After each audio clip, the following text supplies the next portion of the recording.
One sec, people, just setting up the screens.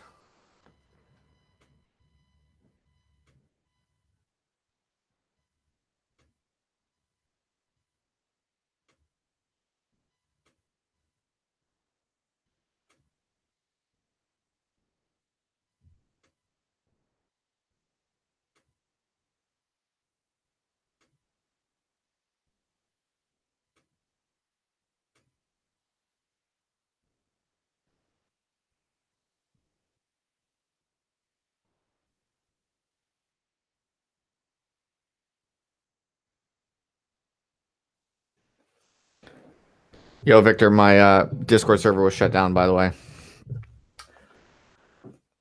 I'm going to need hang on, I'll update people in just a second. Let me just close the door real quick.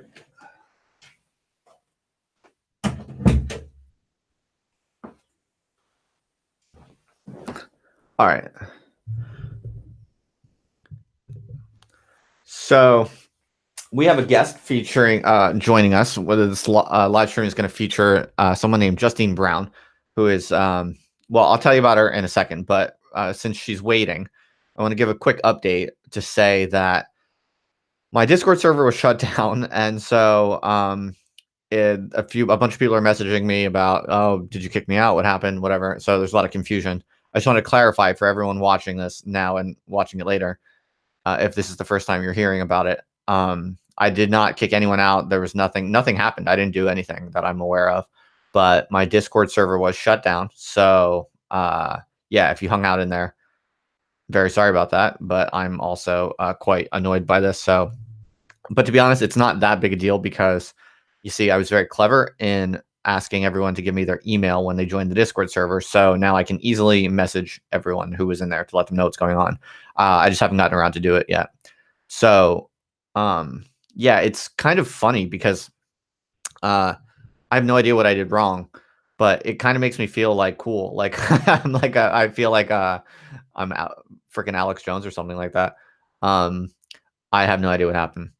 But don't worry, I'll get everyone back in the same place at a different server or whatever. And if not there, then somewhere else. So, all right. I feel bad because I'm a little behind schedule, and Miss Justine Brown is waiting to join us. So, when the conversation is done, I'll talk a little bit more about the Discord server and Discord politics. But basically, the long and short of it is, if you are already in the Discord server, I'll send you an email very soon that will give you an invite to the new one. So no problem.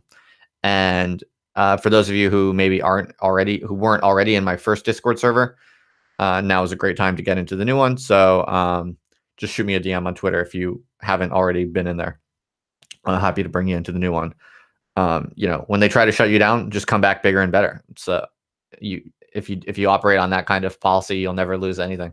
So yeah, I don't know. I guess it's political. They said that I broke terms of service. They gave me this like very generic email saying you've broken one of the following terms of service guidelines, and then it lists like 5 different possible ones, but didn't tell me which one. And I certainly didn't break all of them. I think I'm pretty well behaved, to my knowledge. So who knows? Maybe someone complained against me or tried to shut me down, or maybe someone in my server was like posting bad stuff that I wasn't aware of or something. I have no clue. Oh well, whatever. I don't really care. We'll come back in no time. Okay, so that's that. So now we're going to talk with Justine Brown, and if you are curious who that is, you'll find out in just a minute.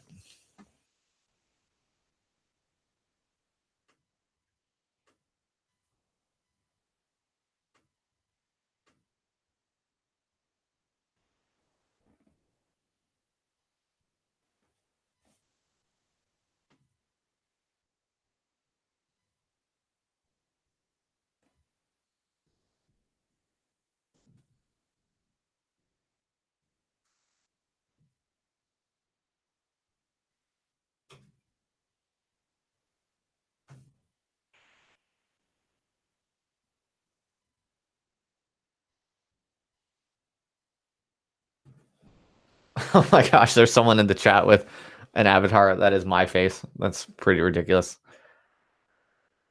What is siege posting? Pyramid builder. I've never heard of that.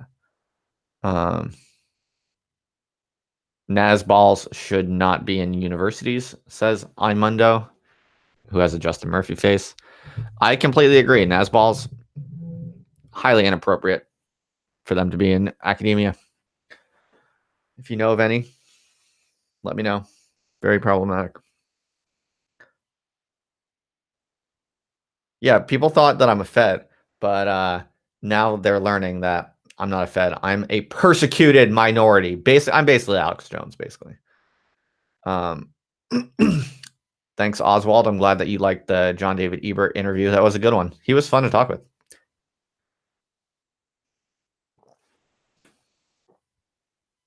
All right, people are starting to pour in now. This is good. Justine should be joining us any minute. We're just waiting on her to arrive. Nice. John David Ebert is now checking out Nick Land. Cool. Right. So in the old Discord server, I add everyone give me their email upon entering the server, and it was precisely for this sort of situation. A few people were sketched out like, why is he asking me for my email? And I think that was one of the things that like people were calling me a Fed for or whatever, just because I wanted to have a little bit of basic information about who was in the Discord server.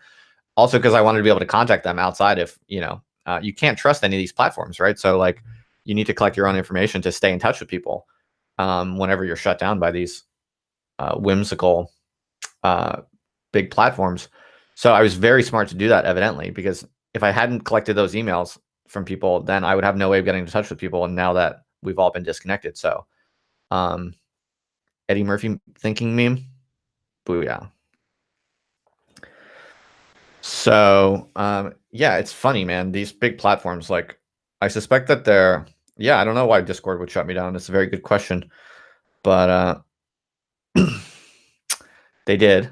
But what they don't understand is that like if you're smart, like none of these platforms can really shut you down. I mean, they can just create little annoyances for you.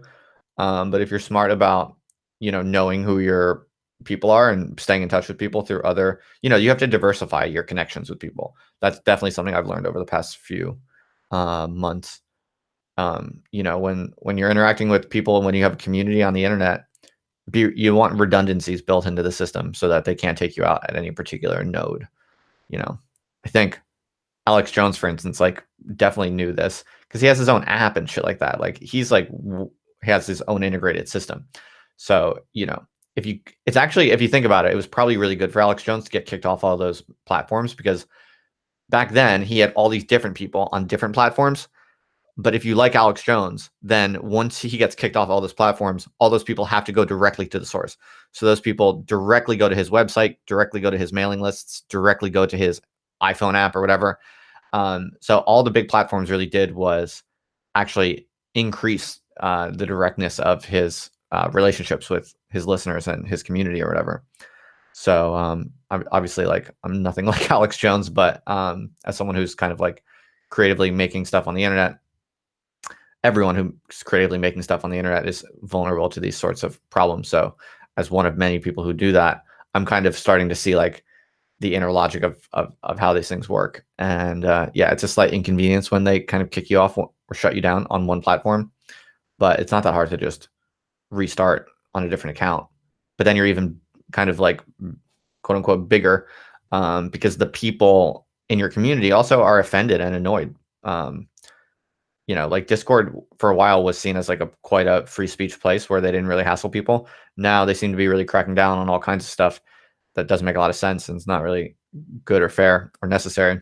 And all it does is it makes the people in the community kind of feel like more, like they're besieged to minority or whatever. So I don't think that's a good thing to cultivate in people. But if big platforms like shut down counts arbitrarily, in this way, it's just going to kind of increase the community cohesion, I think, of the communities that it shuts down. Yeah, Nerdlova says that they've been on servers with way more wrongthink than mine. Definitely, mine's like my server was pretty tame. There wasn't that much like very bad going on. One sec, let's see.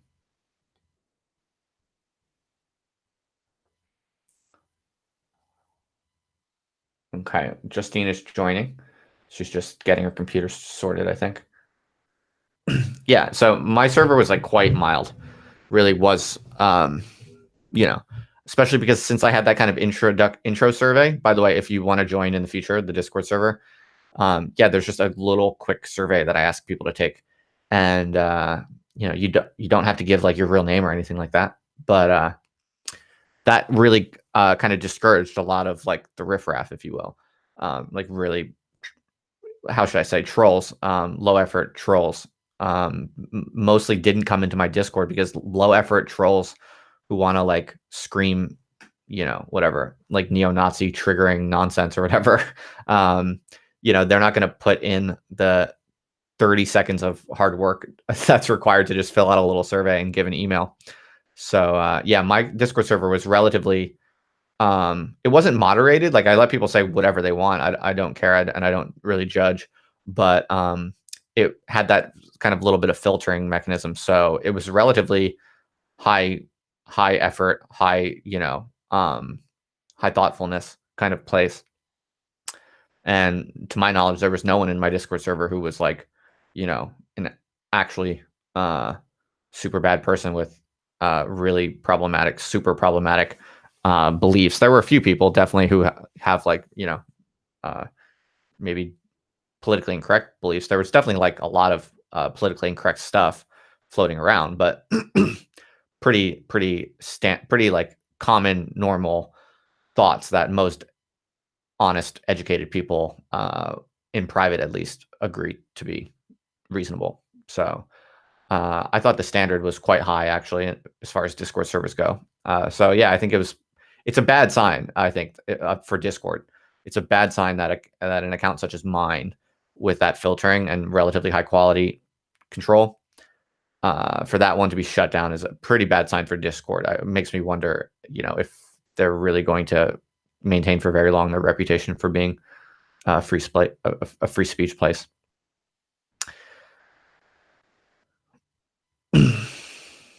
Yeah, as Imundo says, my server was not even close to problematic compared to other servers. Yeah, so I guess they're just probably cracking down, and there's going to be a lot of collateral damage because I'm sure most of it's like AI or whatever, machine learning.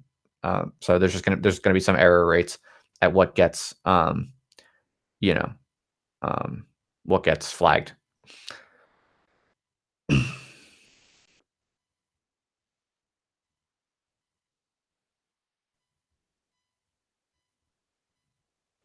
No, I never saved any of the logs. Um, I think it's understood that when you're contributing to a community like a Discord server, anything you really care about, you should save it separately. I think people just kind of know that now intuitively. So I certainly hope none of the Discord server members were using it as an archive, because you just can't trust these spaces. And I wasn't recording logs or any. Other than whatever might have been running in the background by default. I didn't have any. I wasn't recording anything or backing anything up separately. In part because it's good to have. I think it's good for places to be somewhat, frivolous and temporary. If people want to back up their own stuff, that's good. But not everything needs to be all kind of recorded and organized that way. Yeah, it's a good question why open source alternatives never catch on. Although it's a fairly obvious answer, which is it's just network effects. Like once you have a few platforms that are really big, dislodging them gets quite difficult because all of the incentives are for everyone to stay in the incumbent, even when it's not so good. But also that has limited staying power. Like these things are always being revolutionized. So eventually, I mean, look, there's going to sooner or later there are going to be truly censorship proof intellectual communication platforms. It's definitely coming. It's just a matter of when, I think.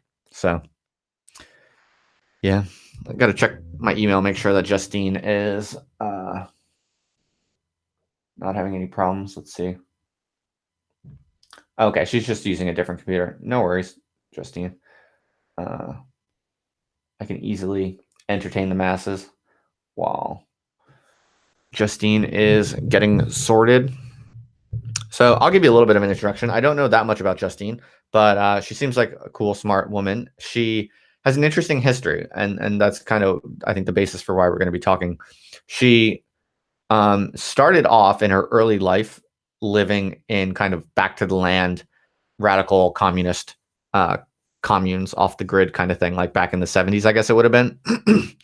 I think her parents were like proper old fashioned, like off the grid communists.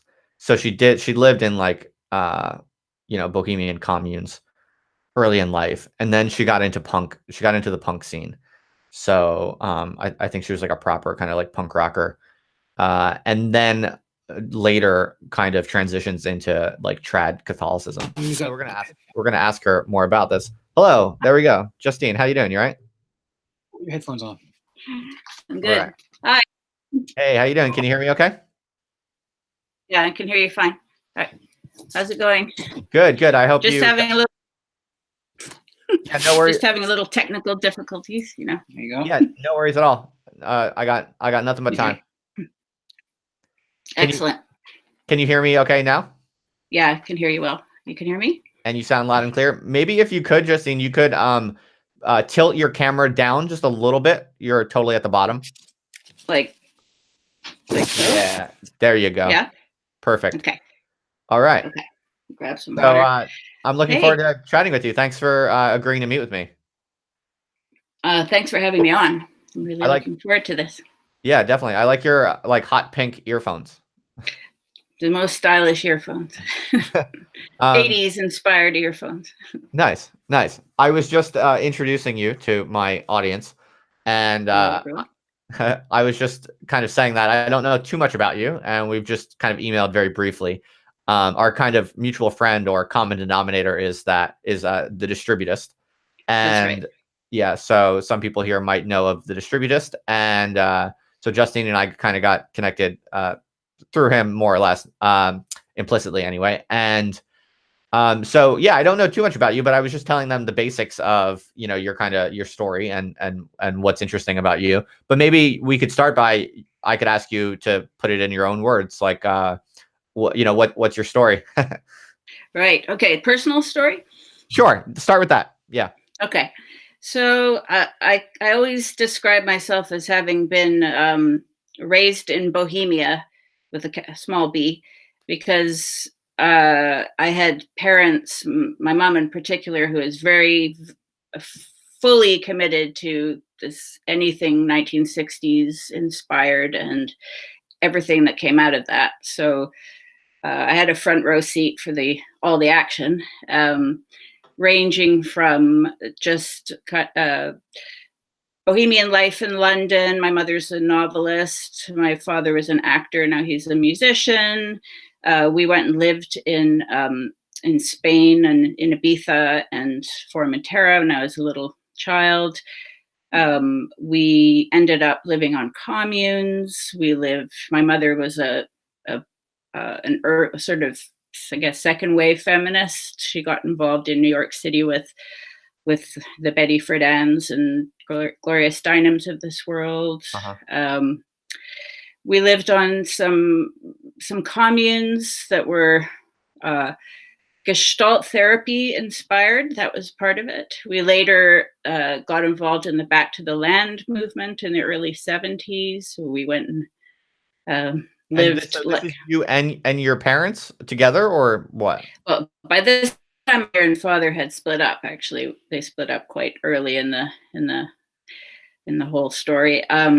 And she remarried once, but then that also she also split up with that husband. And so there's a lot of moving around, a lot of like the hippies kind of admired gypsies. They kind of they imagine themselves even as Native Americans in some way. So they were looking for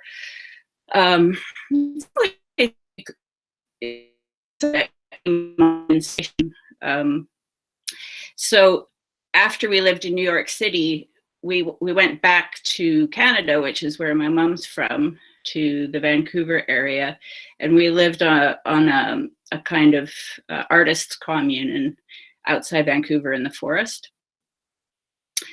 And then eventually we moved back to Vancouver. At 13 years old, I got involved with the punk scene, which was, so most of the people were in their sort of late teens and early 20s, and there was a very intense and vibrant, and back after I embraced this scene.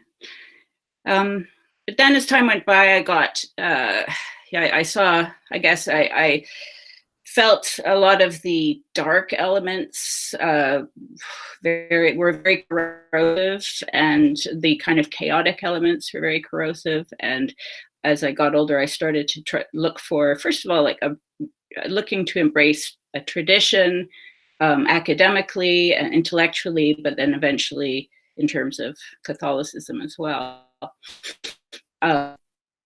After a graduate school in literature, writing about Utopia. And so most of my writing has been inspired by Utopia in one respect or another, but I initially came to it as a kind of, not a utopian myself, but kind of ambivalent on the subject of Utopia and utopian-inspired projects. And then as I moved closer into Catholicism and traditionalism, I became more and more skeptical of Utopia. But I've been still continue to be very strong subject. And so 3 books, which you could say all kind of turn around the subject of Utopia, various articles. And so it's been an interesting ride. Right. Okay. That's a good summary. Hey, Justine, real quick, I want to make a suggestion because I think your audio is getting it's kind of skipping a little bit, and I think there might be a bandwidth. I'm just going to propose that as nice as it is to interact with you face to face, maybe just turn your video off. It might make the audio more reliable. Okay. Just one sec. Sure. Oh, Justine? Yep. You can do it. You can do it on the screen by clicking on the Google Hangout and then just turn off the camera symbol. I'm an ignoramus about this. Okay. I guess they call me a boomer at this stage. That's technically okay. Technically Generation X. Okay, so at the top, turn off the camera. Okay. There you go. That should make the audio maybe just a little bit smoother for everyone. Okay. Does that sound better? Yeah, I think so. It was kind of just cutting out in and out a little bit. So let's try this. It should be fine. Don't worry about it. Right. Okay. So I think the part that maybe got cut off a little bit was that you then kind of got into, as you were getting into kind of traditional Catholicism. What's that? I lost you for a sec there. Okay. Did you ask the question again? Yeah, sure. I was just saying that as you were getting into traditional Catholicism, you also were you got into writing, right? So you're a writer now. You've written a novel, and I think you've written another book too. I've written 2 books of cultural history and 1 novel. Yeah. I guess we're having connection problems. I was hoping that turning your video off might help. But how about, why don't I'll turn my video off too. I guess we'll see if that helps. Okay.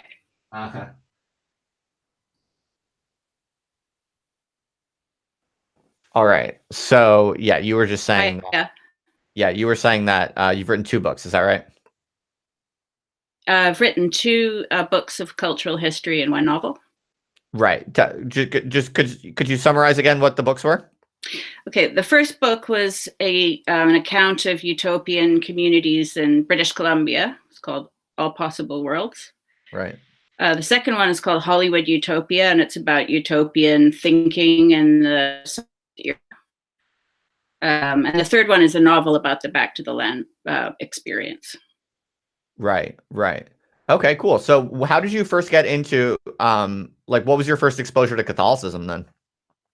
Wow, I was brought up with absolutely no formal religion. My grandparents even were sort of not practicing Christians, and they kind of vaguely cultural Christians, but Catholicism, was both an intellectual and an emotional thing for me, but it was not due to any particular person that I met. I really think my earliest encounter with Catholicism came through writers like Tolkien and even C.S. Lewis, who is not technically a Catholic, but still an Orthodox Christian. Yeah. So I remember that as a child reading those books. And what's kind of interesting is that there is an overlap between the hippie world and the world of traditional Catholicism, and that is that those types of writers and inspirations. And as I mentioned earlier, the hippies were attracted to pre-modern models and ways of living. It's that they wanted to throw out the moral dimension, right? They wanted to throw out the family part of it, basically. Not wholesale. I mean, I'm not saying there were some hippies who had quite intact families, but unfortunately, many did not, and many, embraced kind of, quote, free love, unquote, experiments, right? Mm-hmm. But there is, I think about it now, and I look back and I realize how much aesthetically and imaginatively the people who, particularly the ones who moved to the countryside and built kind of, very Hobbit-esque houses in the forest, and they really were inspired by, literally, directly by Tolkien, and so there is this. In Tolkien, we have this suspicion of modernity, of technology, partly, they say, partly derived from his experiences during World War I, that he saw modernity as a project that had ended in this disaster, and so he was deeply suspicious. But I think that's something that shared with the hippies. And so you certainly saw on people's bookshelves, these kinds of books and just kind of art and fairy tales and all sorts of, and there's kind of a general effort to recover some herbal books and to actually go back to basics and live, in a independent, sustainable way. And, I'm starting to have a little more appreciation for it. Kind of at the time, I can't say like I enjoyed it wholeheartedly. And in fact, when I went back to living in the city, I was, kind of relieved in many respects. But I start to have a little more appreciation now for what people were trying to do, I think. Right. Well, it must be hard having parents who are radicals. Yeah. Because then when you grow up and you want to rebel against your parents, they're already radicals. So what do you do? Exactly. Well, punk rock to some degree. I mean, there's a debate about whether punk rock is just an extension of all that, or whether it is actually a reversal in some respects. I think it's both, because certainly aesthetically, punk was an antidote to the hippie movement in terms of the way things, the sentiments, the colors, the urbanness of it, the kind of sci-fi aspect to it, the gloom, the offensiveness, that an explicit rejection of hippiedom. Mm-hmm. But it's still very much part of the kind of radical tradition, right? So it's just kind of another step along the way in many respects. But I mean, I can't say that I managed to shock them. My mom was quite delighted, in fact, for the most part, by pursuits and the fact that I was in clubs and meeting all sorts of interesting people and so on. She was actually pretty much thrilled with and she was a little worried, but she liked my friends. So I failed to shock her in that respect. Right. Well, I'm thinking about how it's very interesting that it's like if one has a kind of temperamental tendency to just be constantly seeking that which is kind of more true or more real than kind of the status quo picture of the world, that can sometimes manifest as kind of traditional, kind of radical left wing rebellion. Like whether it be in the format of the hippies or punks. Like these are all kinds of different ways for people to basically rebel against kind of the bland status quo. But what's interesting is that same drive that can manifest as hippiedom or punk rock, the same drive can also point you to something like traditional Catholicism, because it's like what they all kind of have in common is kind of looking for something that's radically more true than what kind of the status quo incumbents are offering you. So is there something to that? Like, is that what is kind of the underlying property? I would say yes. There's an aspect to Catholicism which is very rational, but also deeply passionate. Mm-hmm.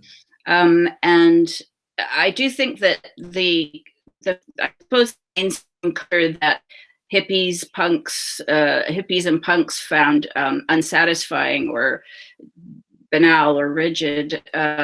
It was in part because I think our culture has been hollowed out by modernity, and what much of what has been hollowed out is traditional Catholicism.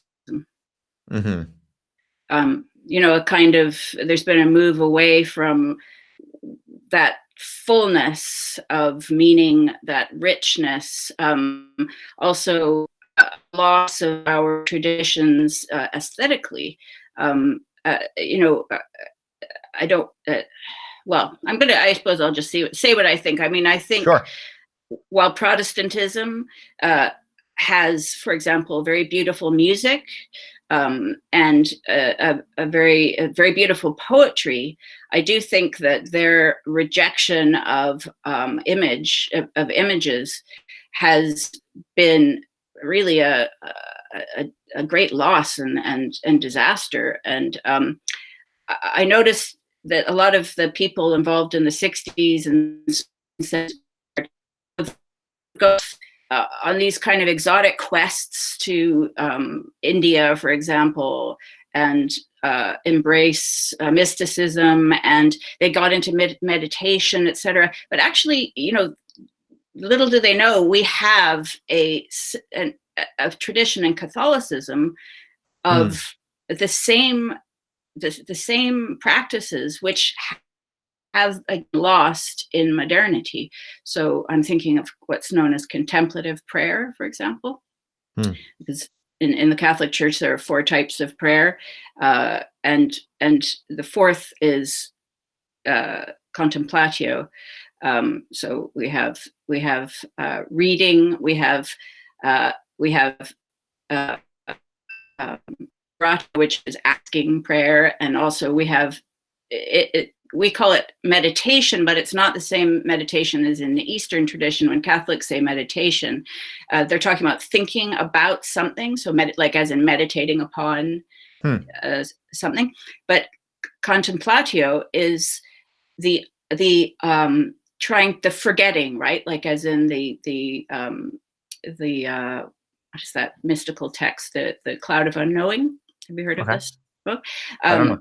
It's a medieval text, The Cloud of Unknowing, and it describes, I believe the author is Julian of Norwich. It describes this practice of attempting in prayer to forget the world and clear the mind for God.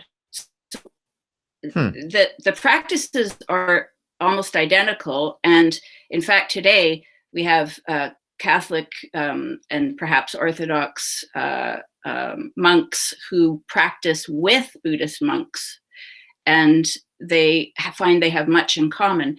The difference being that we are forgetting and emptying in order for God to come in, whereas in Buddhism you don't have that same concept. That's why it's possible for them to do it, because there's nothing in Buddhism that the Catholic practitioners would be asked to admit, if you see what I mean. So they can practice together because they're not worshiping Buddha, for example. They're just Right. practicing emptying out, right? That's So interesting. I didn't know about that actually. Yeah. It's an extremely rich tradition, and it's kind of sad that so many people, like I knew many people, parents of my mother and father, who made massive massive quests to the east. Not that this is a useless activity, but I'm just saying that what they had in their own backyard was still there, and Right. and some converted to Zen Buddhism or to Tibetan Buddhism.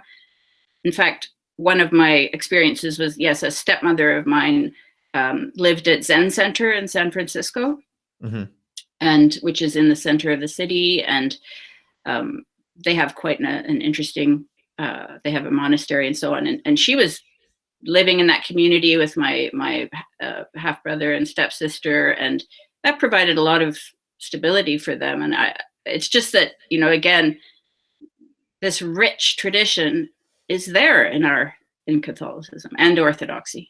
Yeah, that's fascinating. I didn't know about the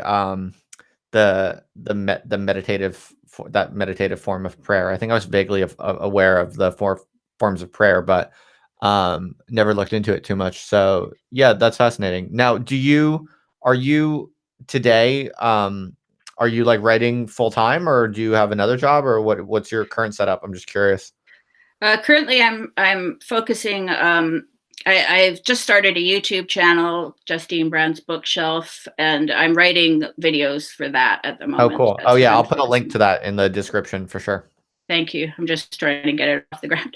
I'm really doing a lot of research and finding that it's a lot of time goes into those videos actually. So that's what I'm focusing on at the moment. I am, yeah. Yeah, cool. So I believe you're kind of like a bit of an expert on Thomas More. Is that right? I would love to hear a little bit more about Thomas More, because for me, like it's kind of his book on Utopia is kind of required reading in many, undergraduate departments. But so I read Utopia back in the day, but I don't know that much about him. I would love to hear your take. Oh, I'm obsessed with More and his period as well, because on the one hand, we have More as the writer of Utopia, but on the other hand, he's so well known to many people because they've seen A Man for All Seasons, for example. Have you seen this film? It was made in the 60s, and it was about the life of More. I'm afraid I haven't. Well, it's really worth seeing, because More is a saint in Catholicism, because he defied Henry VIII when Henry VIII did break with Catholicism in order to marry his second wife, Anne Boleyn. Right. And More was Chancellor of England at that time, and he resigned and he retired to the countryside, hoping to be. He just said, "Look, I can't. I'm not going to denounce you openly, but I'm not going to assent to this either." But at the time, there was an oath, which was everyone was expected to take to recognizing Henry VIII as the not only the king but the head of the church, the Anglican Church, newly formed Anglican Church, right? Because prior to this, everybody was Catholic. Yep. So More was. He defied Henry VIII, and he was eventually executed for his pains.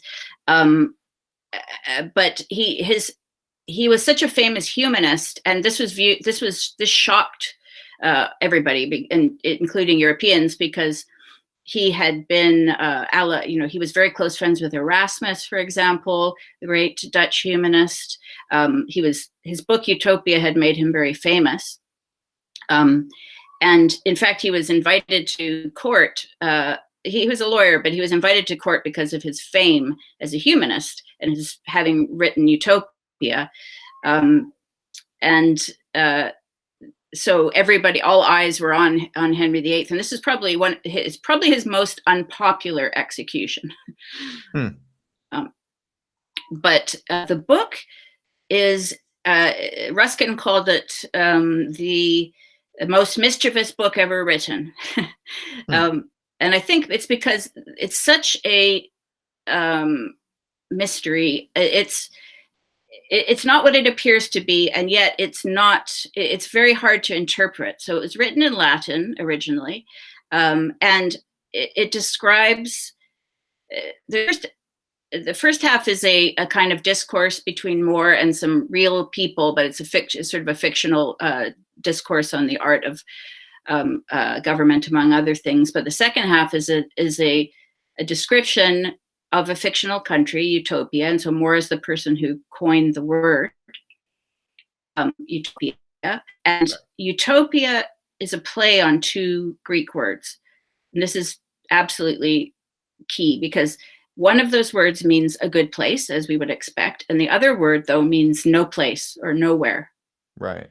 So there's a play on words, and there's a kind of oscillation, I would say, between those two concepts that is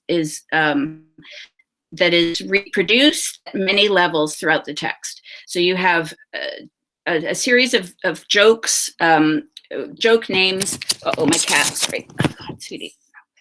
Can you hear me? She just jumped on it. Yeah. Okay. Of course, cats want to jump right on the computer when. The Utopia is a country with all the names announced. It's called No Water. A town is called Air Castle, for example. These are translations, but they're all Latin jokes. And sometimes the jokes are lost in translation, which is one reason that people don't fully understand it.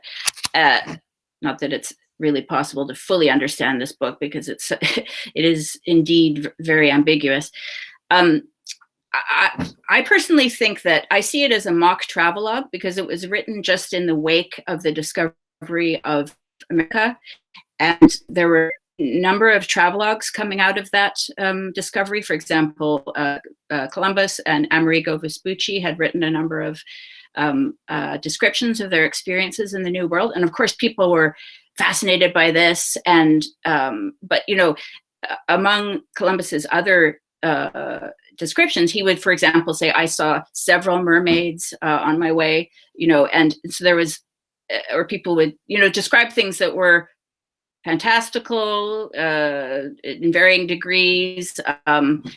There was a sense you could say anything because, maybe I hope Columbus did see mermaids, or he perhaps, believed he saw mermaids. Let's hope he did. But there was this sense that anything could be discovered out there. There were some people who had a literal belief in the Garden of Eden, that it would be literal, the literal Garden of Eden would be found there, Atlantis and so on. Right. And so More's description is very much in a kind of parody of these travelogues. Okay. And he says, I met a man in a pub who told me that he had traveled to America, and he went and discovered this land, Utopia. Here are the customs of the people of Utopia. Here are their beliefs and practices and so on. And now the question arises, is More actually describing his ideal country, right? Are his propositions serious? I would argue yes and no. So I think this ambiguity is irreconcilable, because some of the things that he describes, we know that More, as a very serious Catholic who went, who was executed for his beliefs, would have endorsed, for example, euthanasia. That's one example, right? So there are things in Utopia which we don't think More believed, and other things which sound kind of plausible, and other things which sound ridiculous. Right. Some things are designed to get a laugh, like he suggests that before people marry, we should be able to view our spouse naked. Both, maybe this was a good proposition, but it definitely got a laugh. Yeah. So, I mean, it's like maybe, a horse, Should be able to examine it thoroughly. Did he say anything about necrophilia? I don't recall anything about necrophilia, but I'm sure he would consider it tantamount to abortion. Right. This is the kind of weird, there are these sort of weird things coming out of left field in Utopia, and I think a lot of people are very, especially progressives, they of course, if they see an endorsement of euthanasia, they're like, oh yes, this sounds wonderful, man, and really serious, right? Uh-huh. But I mean, every time I read it, I find more things to puzzle over. My current thought is that Moore is describing, if he is describing something potentially good, well, there are two aspects. He describes a city which is very orderly and very clean, which of course cities were not in his age, and he wasn't alone in among humanists in trying to design an ideal city which would be clean and pleasant and beautiful.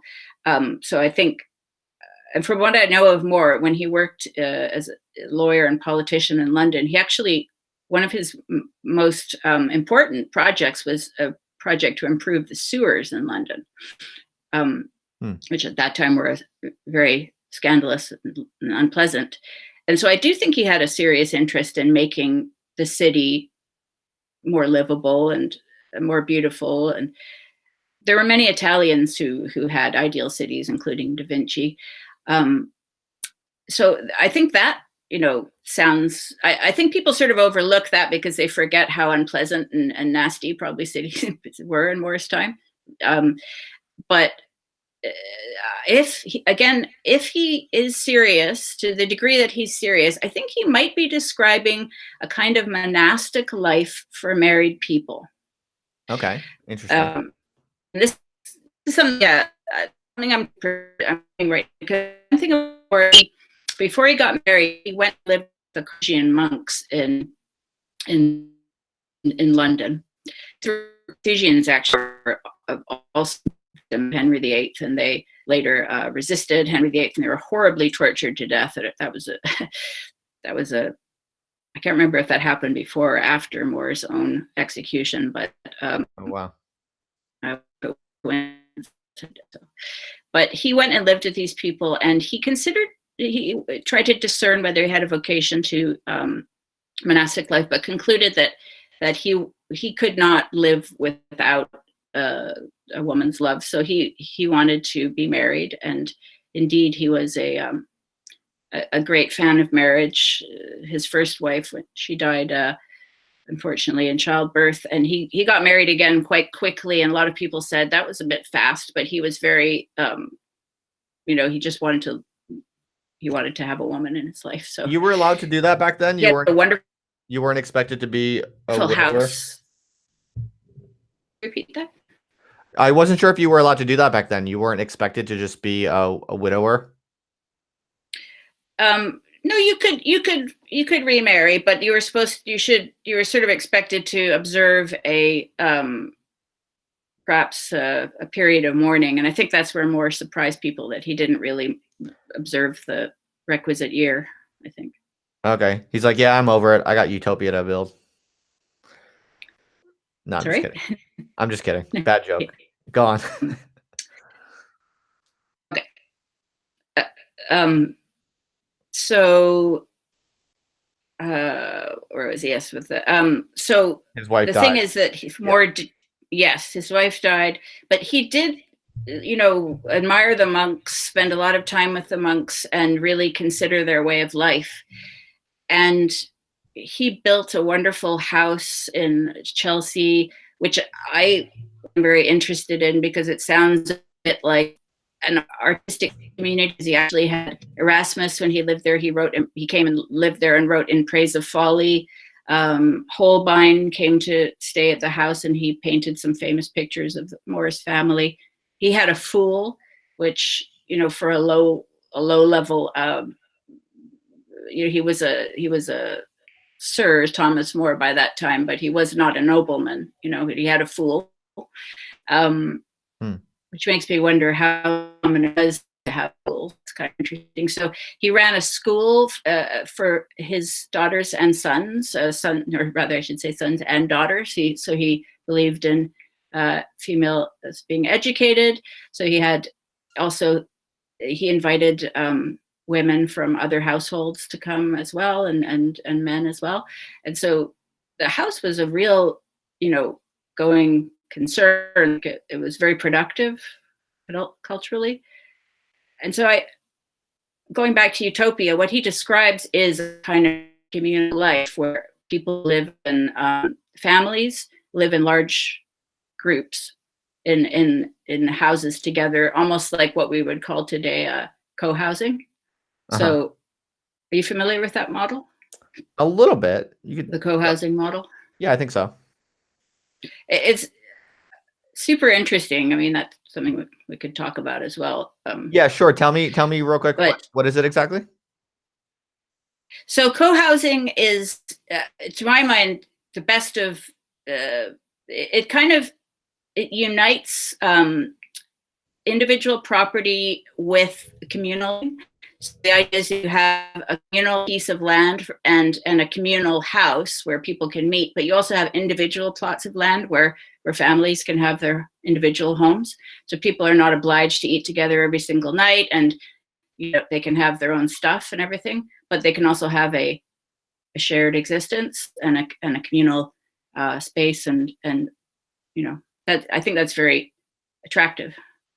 Yeah, because certainly in my experience, the efforts to be just together all the bloody time and never have any never have any privacy, share everything, there's a kind of enforced togetherness that can be wearing, right? And yet you want community, right? I think this is what a lot of us are missing in our lives, this loneliness, and so a kind of, and yet so people are discouraged when these kinds of experiments fail. But I think the reason they fail, that they're trying to impose a model that isn't, they're, instead of having paying attention to both the communal element and the individual element, which is, I think both are important. And I think if we're going to find new ways of living, or old ways of, re-embrace old ways of living, we need to balance those two and not try to force people into shapes that will eventually cause the community to fail, right? So there are quite a lot of co-housing projects these days. I've visited some. Of all the sort of, because I've sort of researched this kind of stuff a lot, and that's what I came away with, was that of all the kind of I saw a lot of failure and heard about a lot of failure, but but co-housing is something that actually seems to work for people. Okay.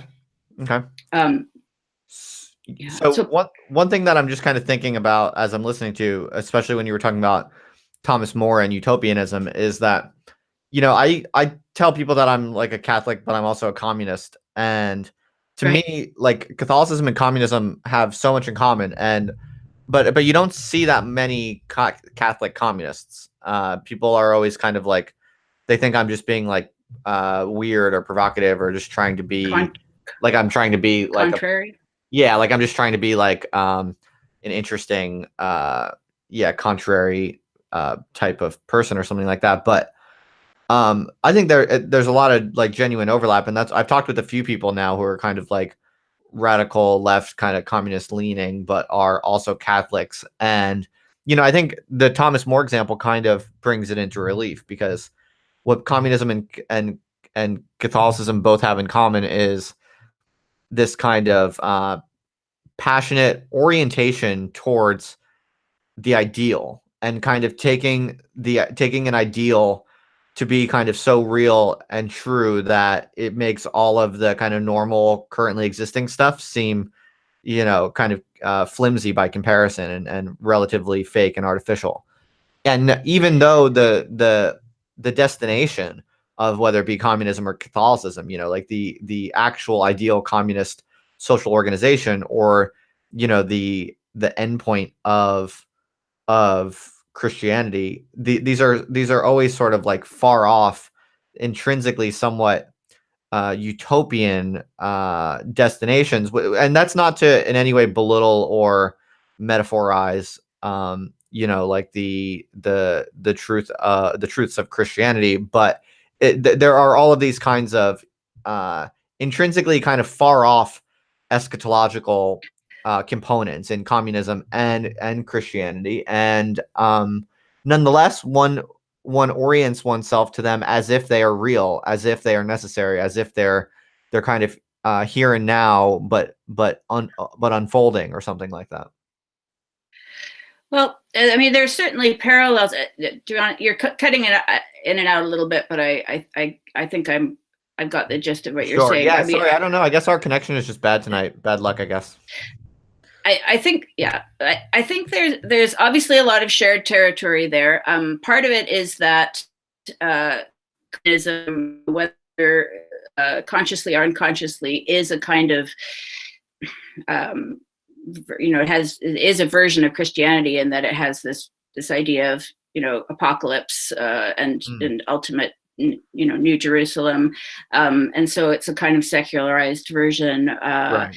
But I really, I mean, I understand the sort of impulse there, but I do think that what people are seeking in communism can be found in Catholicism and our traditions. And I wonder if you have looked into distributism at all. Right. Yeah. So distributism is very.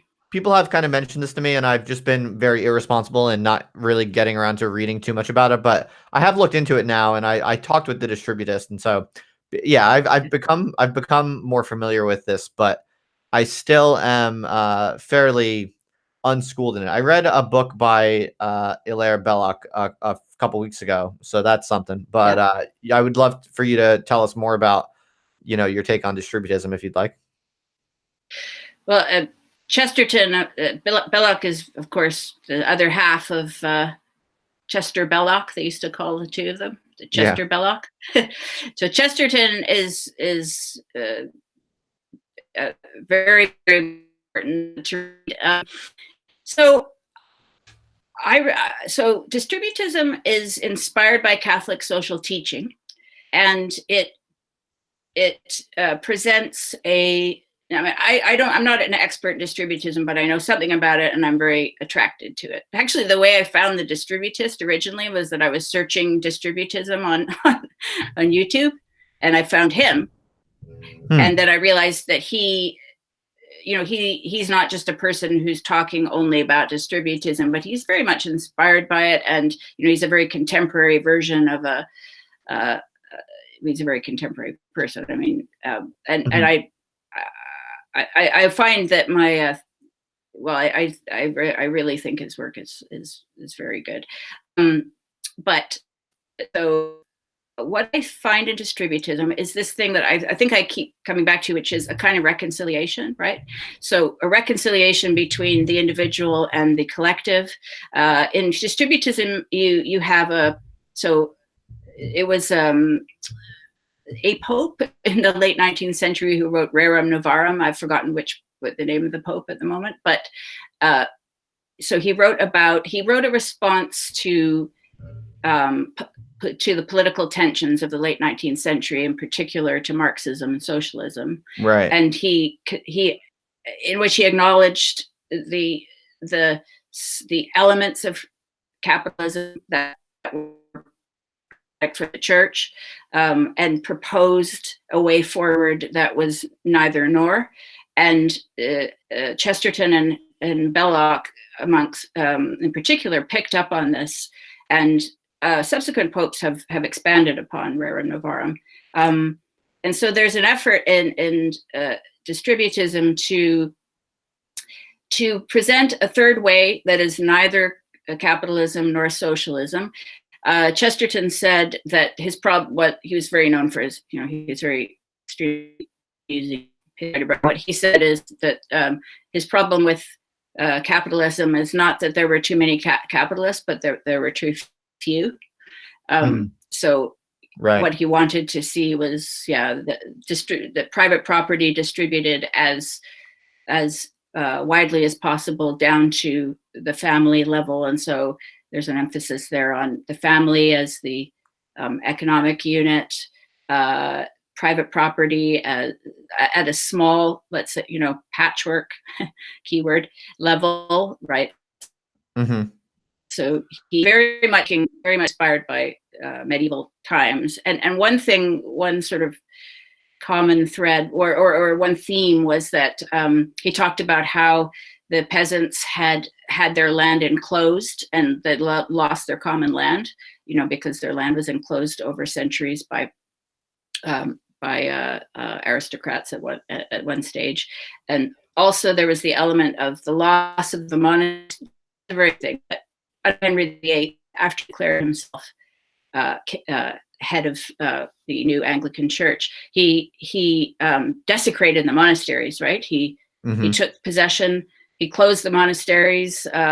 He just dissolved the orders. We remember it made refugees out of these monks. In some cases, a lot of them, like the Carthusians, suffered horribly, tortured to death. He there and he distributed it. The unfortunate coincidence, but he gave out that land to an emergent to aristocratic people close to him, but also to a lower sort of the gentry. So he gave that land to so many people that he created a real investment in new way of living, right, in Protestantism. So it was very difficult for people to go back, because once they had acquired these properties, and a lot of you ever watched Downton Abbey? Yeah. They're living in a former monastery, right? Right. And that's not uncommon. There are a lot of aristocrats who ended up living in former monasteries because they were given this land as a way of securing their loyalty. Right. When there were efforts, say, under Mary Tudor, known as Bloody Mary, history being written by the winners. Not to say she wasn't bloody, but others were just as bloody as she was. Sure. But she attempted to take England back to Catholicism, and it was hard at that level. It wasn't so hard at the level of the common folk, of the lower classes, but it was difficult at the level of the aristocracy because they were already so invested, and she wanted to reestablish monasteries, and they were already deeply invested in not having monasteries and keeping that land, right? So Chesterton saw himself as kind of, he wanted to right a historical wrong in that the ordinary ordinary Englishman, the lower class Englishman, had lost his birthright in terms of common land over the centuries, and that one reason that Chesterton, what he saw distributism as achieving, to restore some of the classes. It's how that would be done, of course, is well, I don't know. I mean, I don't know the details exactly, although I do know that distributism has inspired various modern policy, including the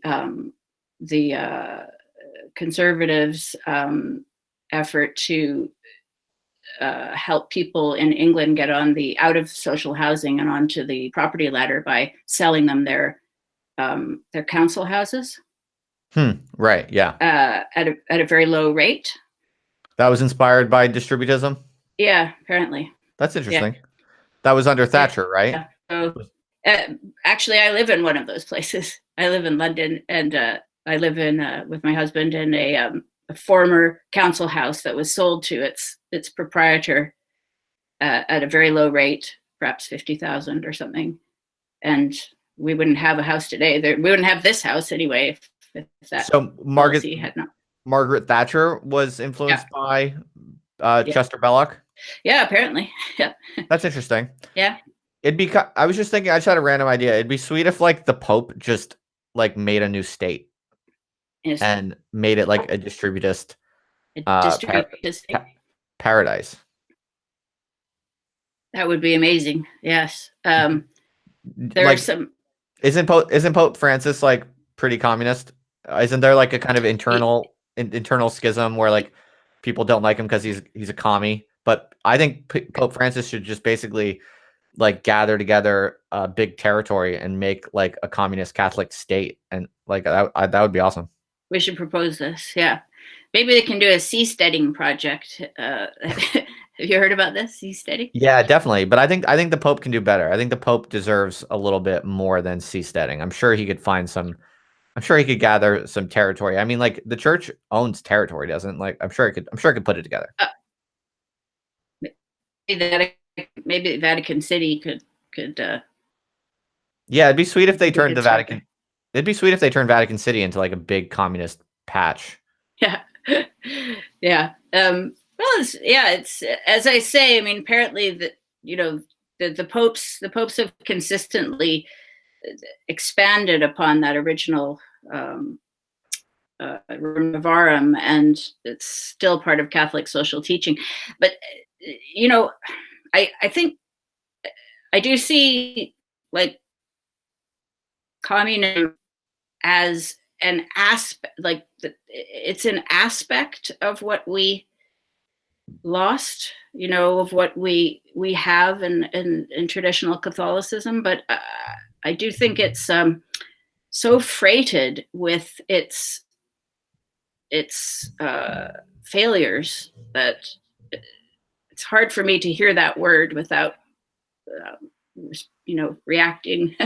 Yeah, no, I know. It's hard not to.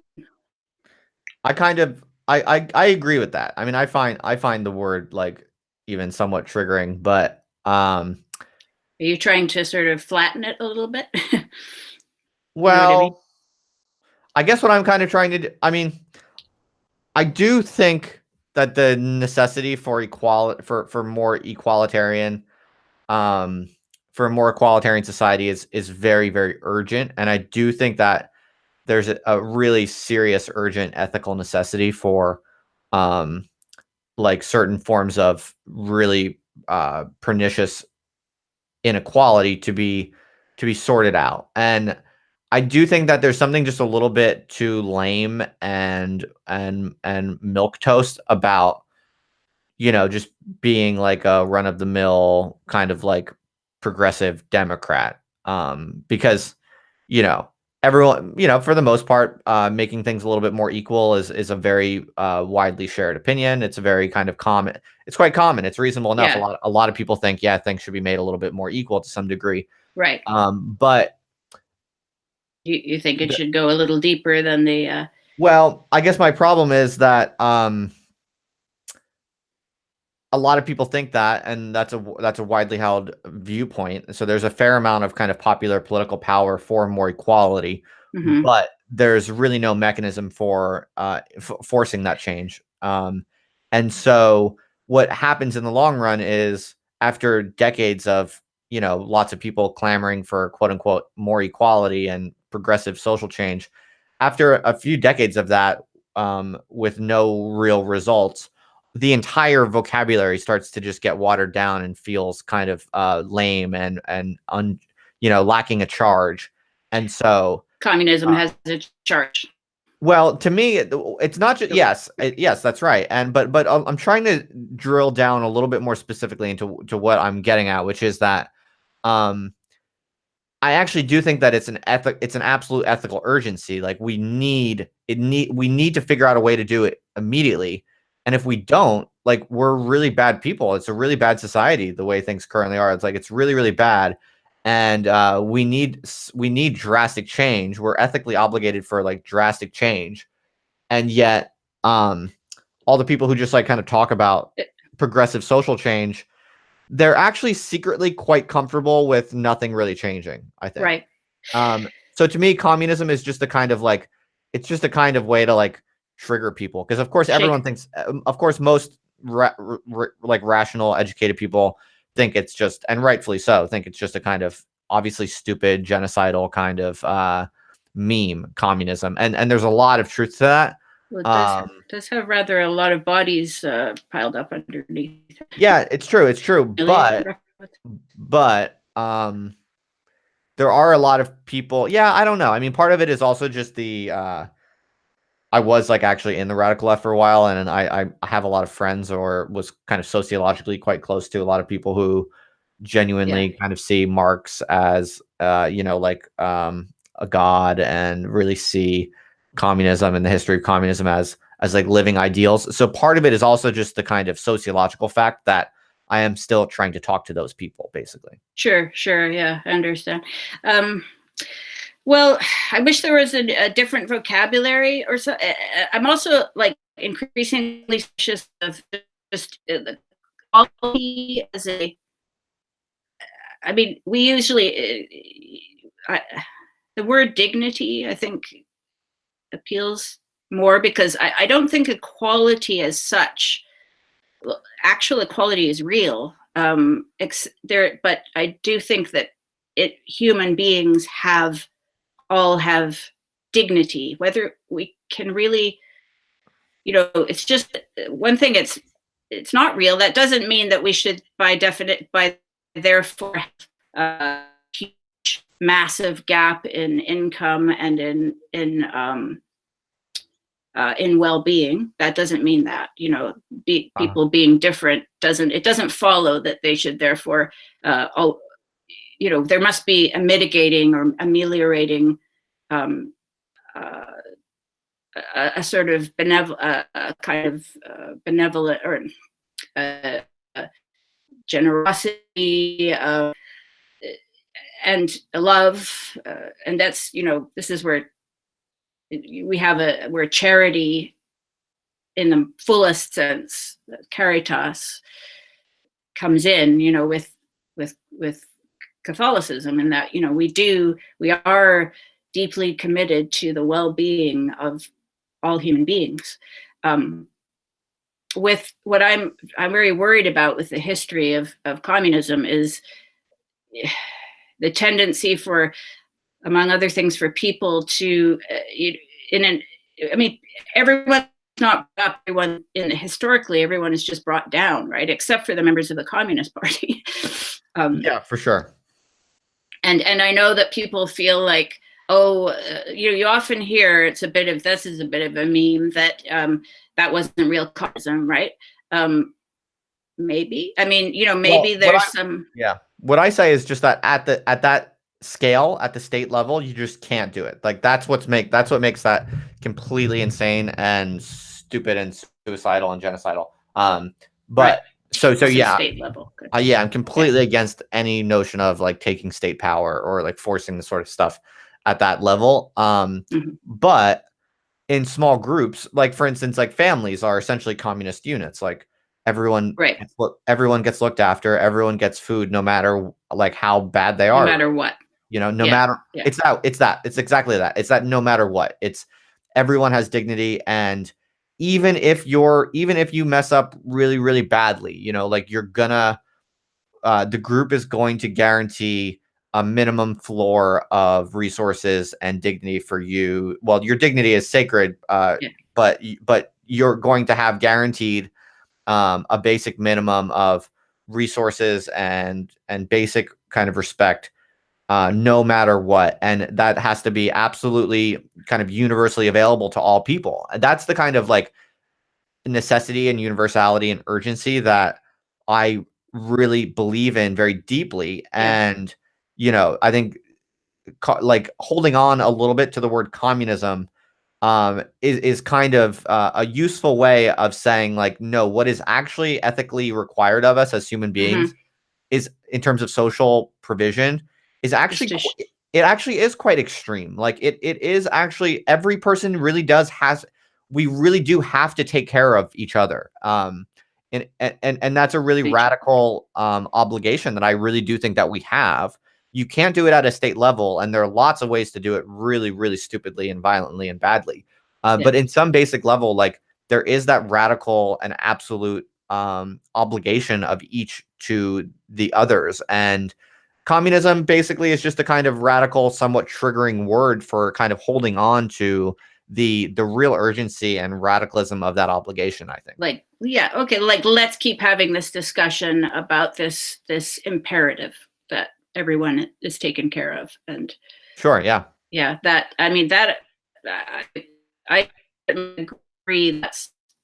I was just thinking it's in some of the translations of Utopia, they use the word communism, and I don't read. I do read a little Latin, but I haven't looked at the original text to check whether it's a good translation. Because, interesting. Yeah, I mean, I think it looks like monasteries are a very important model. I think we should think about the family and about monasteries. Monasteries also are a successful model. Whether right. Whether they come and go in terms of the popularity of the way of life, but the actual model itself never failed. The Saint Benedict's model, and it doesn't seem to create that flat, that violent or flattening effect. It seems to preserve the people, individual souls as souls, and to bring, and to be able to, at least for some people, to be able to bring out what is in them, what they have to give. And so I am sort of wondering about whether, because with looking into Utopia, for a while I thought, okay, this is just a joke, and then I started thinking, well, maybe really what, maybe it's just, this is why it's such a great book, is you just never quite get what exactly is the answer, how serious it is. But I do think there's a strong possibility that what he was describing was a kind of communal model for families that preserved families, right? So I am worried, and I don't know where I think there are something in the current form of capitalism, perhaps the sort of tendency towards hollowing out of communal ways of life, and it seems, I mean, something is smashing families, right? And it does. This is the just kind of equality worries me a lot, is because this sort of obsession with breaking down the hierarchy implicit in family, that really worries me. I think for me, family is my number one commitment, but I know that not everybody can, I know that not everyone can have a traditional family. And I think that there should be ways of living that include others. And that's why cohousing kind of appeals to me too, again, because I see that a lot of people who get involved in cohousing, they come from all different walks of life. So sometimes you have some families, traditional families, but you also have some older people or individuals, or just a couple of people living together, and they find different ways of being included in that larger community. And it seems like they kind of create a little village for themselves, which is something I think people really miss and are drawn to. I mean, I think you could argue that one of the reasons why communism historically in the modern era fails so badly and is such a terrible, violent movement is precisely because it was secularized, and that perhaps with genuine kind of Catholic commitments, communist movements would look totally different and would succeed, like on a smaller scale. So, like, for instance, what you alluded to earlier, that a lot of like radical communists who have ever tried to do, kind of experimental communist societies on a small scale have generally had nothing but contempt for the family, for instance. This bothers me.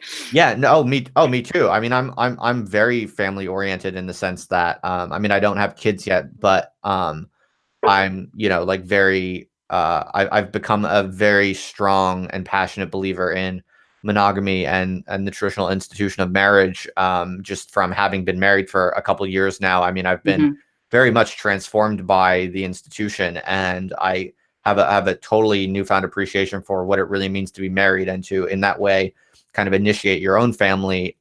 It's an absolutely extraordinary, fundamentally transformative type of process if you do it seriously and committedly. And I mean, I think like most secular people who look down on the family and institutions such as marriage, they just have no idea how genuinely powerful and even liberating, I would say, in a kind of traditional radical leftist mentality, how liberating something like marriage can be as a social technology, as a transformative technology. And so, yeah, in many ways, like learning how to be married and learning the deep, true, transformative nature of something like marriage has actually it's emboldened and revivified my communism, because I'm like, oh, this is what communism really means. This is true bonding. This is true, social commitment and aggregation of individuals into like truly higher units that are not repressive or suppressive, but are genuine expressions of a kind of shared general will. And so what I'm getting at basically is that maybe if a kind of Catholic orientation is the starting point, and a certain kind of commitment is locked in, then all of a sudden communism becomes a totally different kind of prospect within those kinds of genuine and strong ethical constraints, maybe. I think you're onto something there, and I would add that the church really emphasizes that the initial marriage, that is the family right there, and then there's an openness to children, but there may or may not be children, right? You may just be members of anybody who's married. Not everybody has children, but that you're open to it, and you're also part of an extended family. That's very important. I think that's another thing we've lost, is this emphasis on the nuclear family has actually, I think, been one of the factors that has eroded marriage so badly, because there's a stress on the people. People have this idea that the other the spouse, you're kind of alone, and you have to like fulfill every single possible role, and some people find it hard to raise children together without the support of the extended family. So that, I think, has been one of the corrosive elements. But yeah, the marriage, it's such a beautiful joining, and this kind of, I think, complementarity is such an important concept. Actually, I'm reading John Paul II's Theology of the Body, which is an incredible text, and he has sort of a long meditation on Genesis, the creation of but Adam and Eve in the garden and their relation, and it's very. If you ever get a chance to read it, he really elucidates.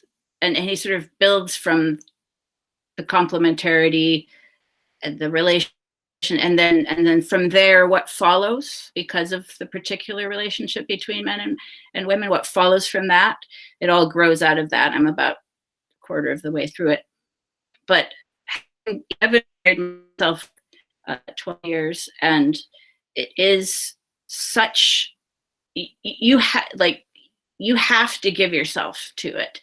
And you can't, I think a lot of people now, they go into marriage with a very sort of 50-50 idea, like, I'm going to make sure that everything, I get half of it, even though, so they almost have like a divorce model built into their marriage, Yes, that's definitely a thing. And that's why I think a lot of marriages fail. there, I think people go into it with a very kind of instrumentally rational viewpoint where it's like, okay, let's get married because this makes sense and this is good for both of us right now. But Mm-hmm. I'm going to be continually monitoring our shared situation. And if at any point it becomes not in my interest, then of course divorce will become necessary.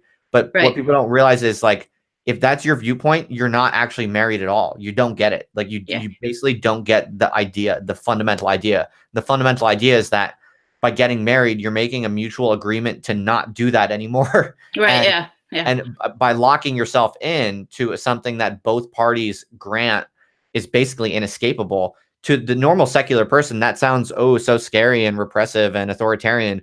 But what they don't freaking understand is that when two people lock themselves into something, what that means is that they have to find a way to make each other happy, because if they don't, they're both going to be screwed. And so it's like, it actually, that really works. Like that logic really makes sense. But it only requires both parties to actually do it. If one party does it and the other doesn't, then you're kind of screwed, because that can lead to really one-sided kind of unhappiness for potentially a long period of time. But yeah, if both parties do it, it's fundamentally transformative in a positive way that no one person could do for themselves.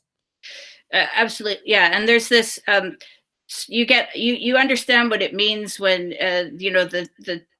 the two together are more than the sum of their parts. There's this real sort of overflow, like your cup runneth over, right? There's more, you're more fully yourself in a way that you can't, and you grow and the other person grows. And also the challenges, because you may have illness, or, you can face difficulties together, but those things, while they're hard, while they're happening, they further cement your bond, and they form the basis for a further, this is one reason why I think like Chesterton focused very much on the family unit as the economic unit, because you have this initial richness and sort of generosity and strength at the center of your whole, of all your pursuits, including your economic pursuits,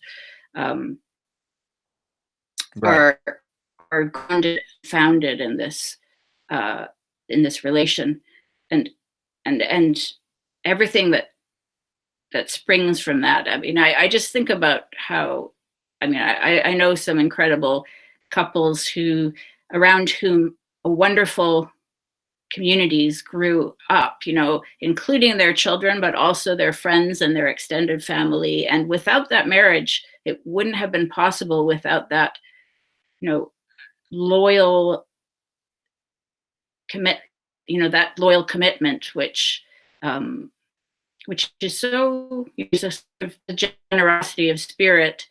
You can't, it's irreplaceable. I think we really, loyalty and sort of pledging yourself to somebody, I think we have a real instinct for that. And it's another thing been kind of hollowed out of our culture, Right. And the idea that you would really pledge yourself to somebody, and that might extend to other people as well, that you pledge yourself to. Definitely. Do you follow, someone is kind of asking this in the chat, do you follow the tiny house movement and these kinds of different, like, super minimalist, off the grid lifestyle movements? Yes, I'm aware of them. I know about the tiny, I wonder where their tiny houses are. I know that's part of the charms, that you can put your tiny house anywhere, but are there people growing communities together with their tiny houses? Yeah, there's definitely that is happening. People will like buy big plots of land and then have 10, 20, I think even more maybe on one big plot of land, or like kind of their development projects that like entrepreneurs will kind of set this up. And yeah. I think this model of the kind of creation of communities and even the back to the land concept is getting reinvigorated, and part of that is that it's more possible to do it with some of the technology that we have now. Like it's easier to make a living, perhaps an intellectual, with intellectual pursuits anywhere, or in the forest or wherever you happen to be. On the internet, yeah. Whereas a lot of, in the 70s, I'm thinking of a lot of parents who pursued the Back to the Land movement. They tended to be very well-educated people, but then they got a little bit adrift because they couldn't really use their brains in the way they educated to, so they were kind of off chopping wood, and it wasn't quite, as rich as it could be maybe for them. right. Oh, that's a good point. How like digital, like the web kind of makes it possible for smart people to go into the woods who otherwise would have driven themselves crazy from not having enough intellectual activity. Yeah. Yes. Yeah. That's an interesting thought. Yeah. I wonder if that sounds plausible. I think it's getting reinvigorated. So the question, like one big, we have to be able to have a larger framework, and we do. I mean, especially in Canada, you do have a society and a kind of amount of land and so on that provides a framework for this type of experiment. These types of experiments. Like I think we're both aware of the patchwork model. Have you read Moldbug's? Sure. Yeah, definitely. I talk about Moldbug every now and then. Definitely. Guy's incredible. I just discovered that I wasn't the only one to, I wasn't the only person in the world to be a Jacobite and to notice that the heir to the Jacobite pretender is actually a prince of Liechtenstein, and Liechtenstein is one of these often overlooked. I mean, I'm not saying Liechtenstein's a commune. Apparently, it's run in a very interesting way, with quite a bit of and Moldbug, points to that as a model, I suppose. But we're talking about smaller models. I followed your conversation with Nick Land, and I know you had it last year, right? But I watched it a couple of days ago, and I the thought occurred to me at the time that, all right, oh yeah, actually, the thing about sort of the present system that exists in the West is that, for all its faults, it does allow people to experiment within it.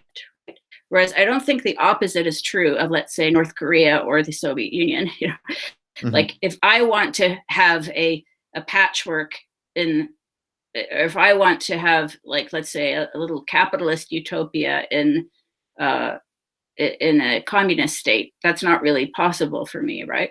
But if I want to try a communist experiment somewhere in the States, that is possible, right? Right. So I think that has to be taken into account, what the larger context is. I know the States isn't the only place in the world that people. In fact, a lot of libertarians these days seem to be going to places in South America and Central America and forming communities there, including the seasteading people. Right. That's true. Because they actually think it's, in some of these countries, they feel like they have a lot more actual freedom to pursue. Yeah. Less regulation, maybe. Yeah.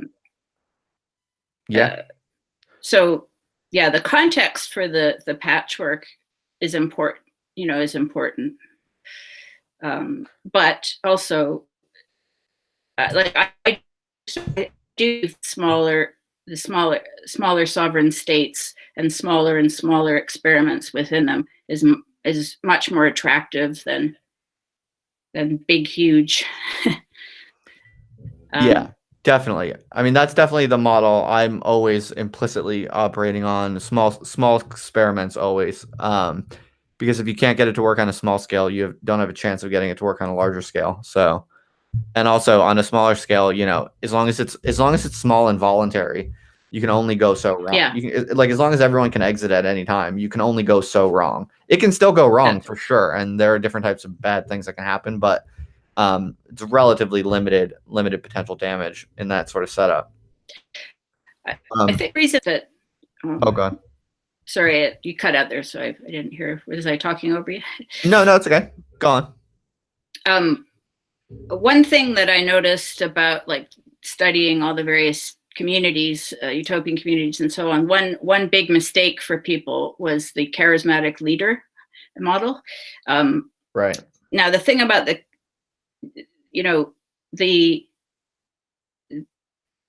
that rule of Saint Benedict that transcends individuals and personalities and can be reproduced through the ages, right? Like the monastic way of life has continued because it's not just some person who inspires you, says let's go and live in the forest. And although it's great to have, obviously it's great to have inspired and exciting people around you, you have to have your ideas or your policies, I suppose, quite clear, I think, or quite just, it has to be independent of a single individual, because that can be a real pitfall for people. Yes, definitely. The charismatic individual is one of the classic traps, but yeah. I think it's like one of the many there are certain pitfalls that are so common in these experiments throughout history that, they're kind of obvious pitfalls. And so if you want to engineer this kind of thing today, the first thing you do is you make sure those problems can't re-arise, because they probably will. That you try to anticipate some of those problems. Yeah, exactly. Hey, so we're coming up on time flies here. We're coming up on almost 2 hours now, so I feel like I don't want to overtax you or keep you too long. This was definitely an interesting romp through a bunch of different topics related to communes and Catholicism and all of that. Was there anything on your mind that you were extra keen to get off your chest today that you didn't yet? We're Stewart sometime soon. What's that? You're familiar with this? The whole Jacobite concept? Oh yeah, did you say the Stewarts? Yeah. Oh yeah, I'm familiar with the Stewarts and the Jacobites. I mean, I know the basic stories. Are you really interested in that history and that moment, or how do you see it? Well, I suppose. Yeah, I won't go on, but I just want to finish with a sort of nod to this. It's just, it's a bit tongue in cheek. I know it's perhaps a dream that is the old cause, as I sometimes call it. But in an open letter to open-minded progressives, Moberg references this over and over again, and I think that must be the inspiration for the magazine Jacobite, right? That this discussion. Pretty sure. I don't know exactly, but it seems likely. Okay.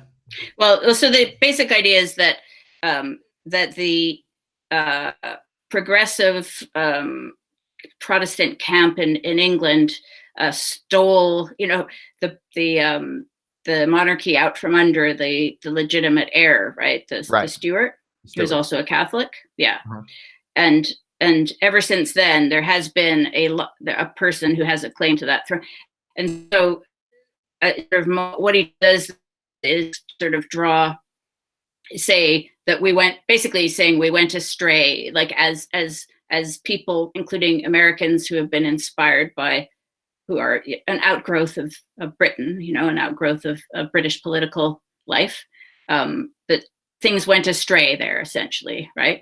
And it can't be, and there's this like just lovely kind of coincidence that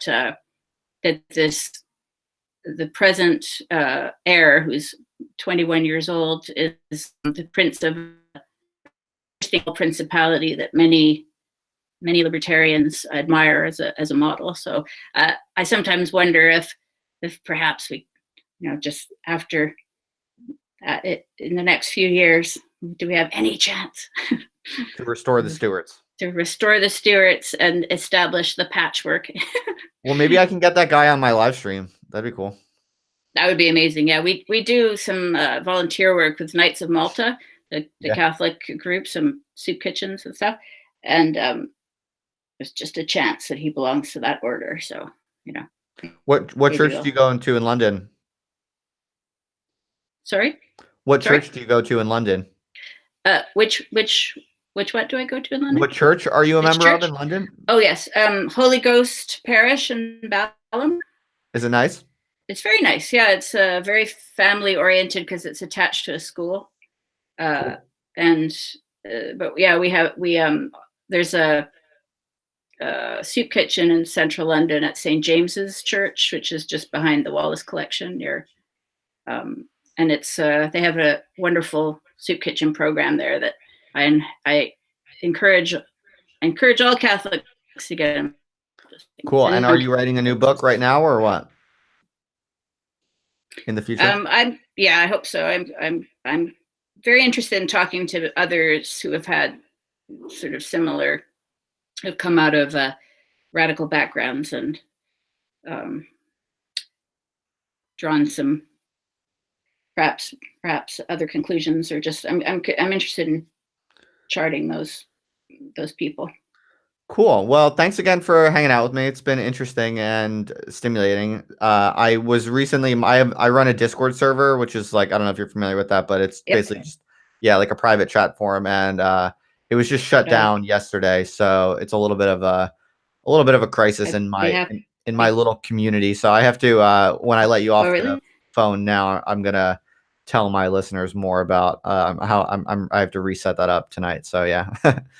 Okay. Well, maybe I'll join in on the Discord server. Oh yeah, sure. Yeah, you'd be more than welcome. Okay. All right. Well, thanks again for having me. It was so great welcome. To chat. Yeah. Thanks again, Justine. I'll see you around. Okay.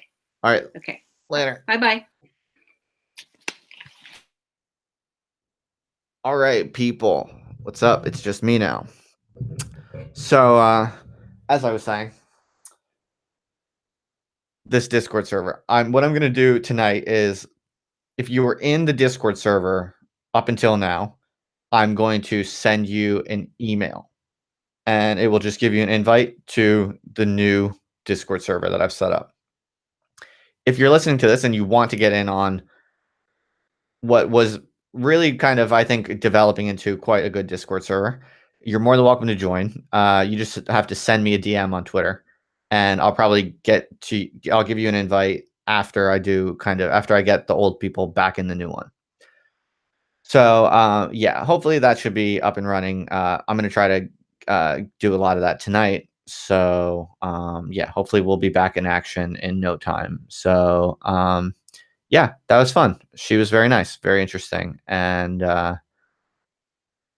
yeah, whenever I'm done with these conversations, I'm always like, my mind just wants to kind of like digest it. And I often don't have like immediate comments or whatever, because I just need time to sleep on it. But yeah, it was interesting. She has an interesting history, and she reached out to me a couple weeks ago, and she seemed nice, and she talked with the distributist. So I was happy to learn more about her this evening. So yeah, she seemed cool.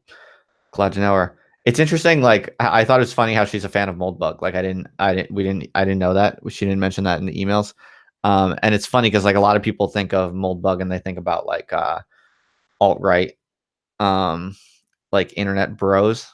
But she's kind of funny to think, because I'm sure there are like a good handful of Gen X women who read Moldbug and think he's great. So it's interesting. Yeah, I think it's interesting to see what different types of people are interested in, what different types of ideologies, because it's not always what people would guess.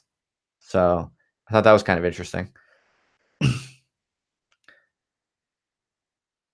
Yes, I will link the social media and the URLs of guests. I don't always do that before the live stream, but yes, it's a good point. Thank you for raising that in the chat. Before I do the live streams, I should put in the description links and information to the people I'm talking with. That's a good point. I never really do that. I do it after the fact, but it would probably be useful for you to have that there now. So I'll make a point of starting to do that. And what else? I'm not too tired. It's only 10:50 p.m. here, so I can talk for a little bit more. I watched a documentary online about Sam Hyde, this guy who a few of you were telling me about recently. And I looked into Sam Hyde, and I was kind of doing some research on him. And he's an interesting case for sure because, well, I definitely I saw the thing he did at the TEDx conference, which was quite a long time ago. So for those of you who don't know, Sam Hyde is a comedian, and he's kind of really well known and talked about right now as someone who basically has kind of veered into the world of white nationalism and anti-Semitism. But he started out as just a kind of comedian and performance artist. And from what I could grok from the documentary, he was from the beginning just a kind of definitely a provocateur, definitely a kind of jester type figure who, wanted to make fun of all groups and really as provocatively as possible in very kind of zany, kind of Tim and Eric style humor and comedy. And he seems, from the beginning of his career, I think he was very genuinely, a radical free speech kind of comedian type of person. Maybe he had some, somewhat right-wing leanings, although I'm not even sure about that. The documentary didn't exactly go into that, but at least at the beginning, Sam Hyde was, yeah, I mean, and he was pretty funny too. Like I think the thing he did at TEDx was absolutely hilarious. I saw that when it came out. I think that was one of the things that he kind of was most known for early in his kind of comedy career. I thought that was hilarious, and at the very least, say whatever you want about him, and I'll talk in a minute about how he goes down what I think is a bad path. But at least at the beginning, and including when he starts getting kind of persecuted a bit, I think he was from all the indications I could find, he was, really he had a defensible mission of just basically maintaining that kind of space of radical, controversial, free speech comedy that makes fun of all groups very extremely and purposefully, extremely for sure. But if you look at, so for instance, he got a show on Comedy Central for a little while, and if you look at it, if you actually go through it as the documentary kind of shows, it's not white nationalism, it's not anti-Semitism, it's a kind of super zany, weird Tim and Eric style, but a little bit different kind of mockery of all kinds of stuff, all different ethnic groups, all different, all different types of people, and some of it is definitely like dubious, some provocative, and there are some kind of tropes in the early skits that are like very quote unquote problematic. But I think you can make a good case that's like within the range of genuine kind of the art form of comedy. And so up until a point, I would have said seems like whether you like him or not, it seems like he's doing a kind of genuine artistic freedom provocateur kind of thing, and comedy, and a certain style of comedy or whatever. And then it does seem like he does then kind of consciously go down a kind of white nationalist anti-Semitism route. So like I saw some screenshots and stuff about where I think he if I recall correctly, it's not reading between the lines, or I'm not accusing him of dog whistling or that kind of thing. I don't think in those ways towards anyone. I'm pretty sure though, just from what the different pieces of data you can find suggest, that he actually does just explicitly endorse a kind of white nationalist and kind of anti-Semitic picture of the world and political positions. And yeah, so I think that's I just think that's a mistake. I think that's wrong. I don't think there's any conspiracy of Jews controlling the world. I don't think that white people banding together and being tribalistic is going to help anyone, white people or otherwise. And yeah, so to me, I think that's an unfortunate kind of turn. And I'm not saying this because I think it's politically problematic or because I'm afraid to or whatever, but I just honestly think those are honest mistake.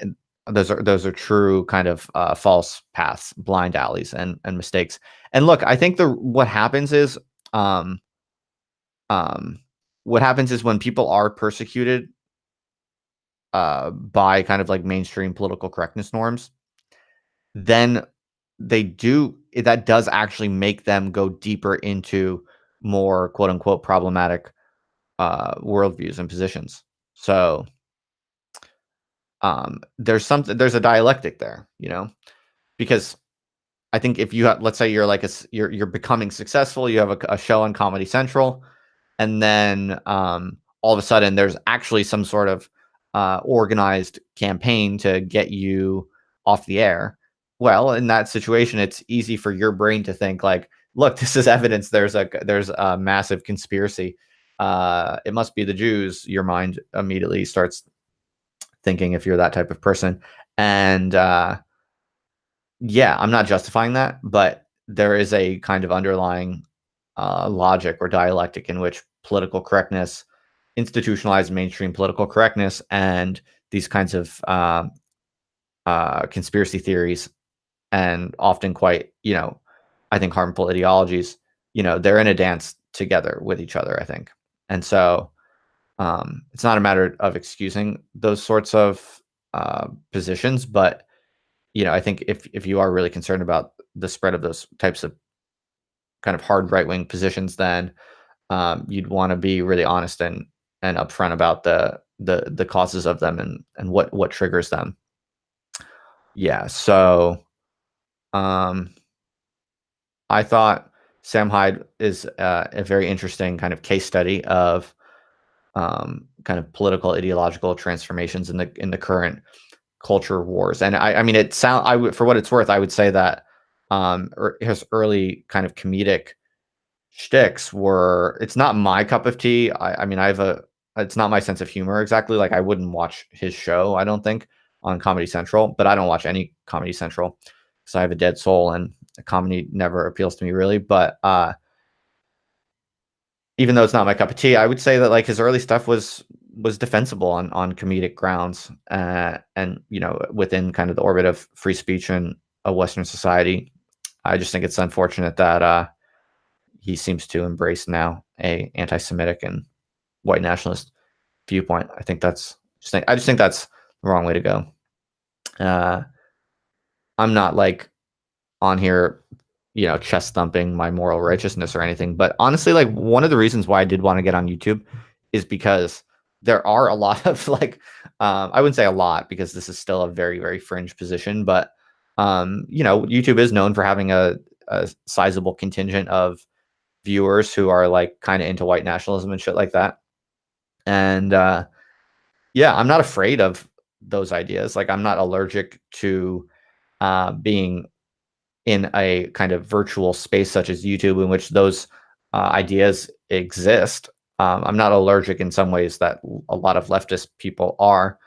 So since I'm not allergic, I wanted to kind of like get onto this platform and grapple with these things in my own way. And one of my many intentions, I guess, in kind of experimenting with YouTube is to kind of push back against white nationalism because I think it's stupid, but also to do it in a way that's not allergic to it. Like I think that's kind of what I'm trying to offer. Like I don't think that these viewpoints are there. There is a logic to why people think them, and I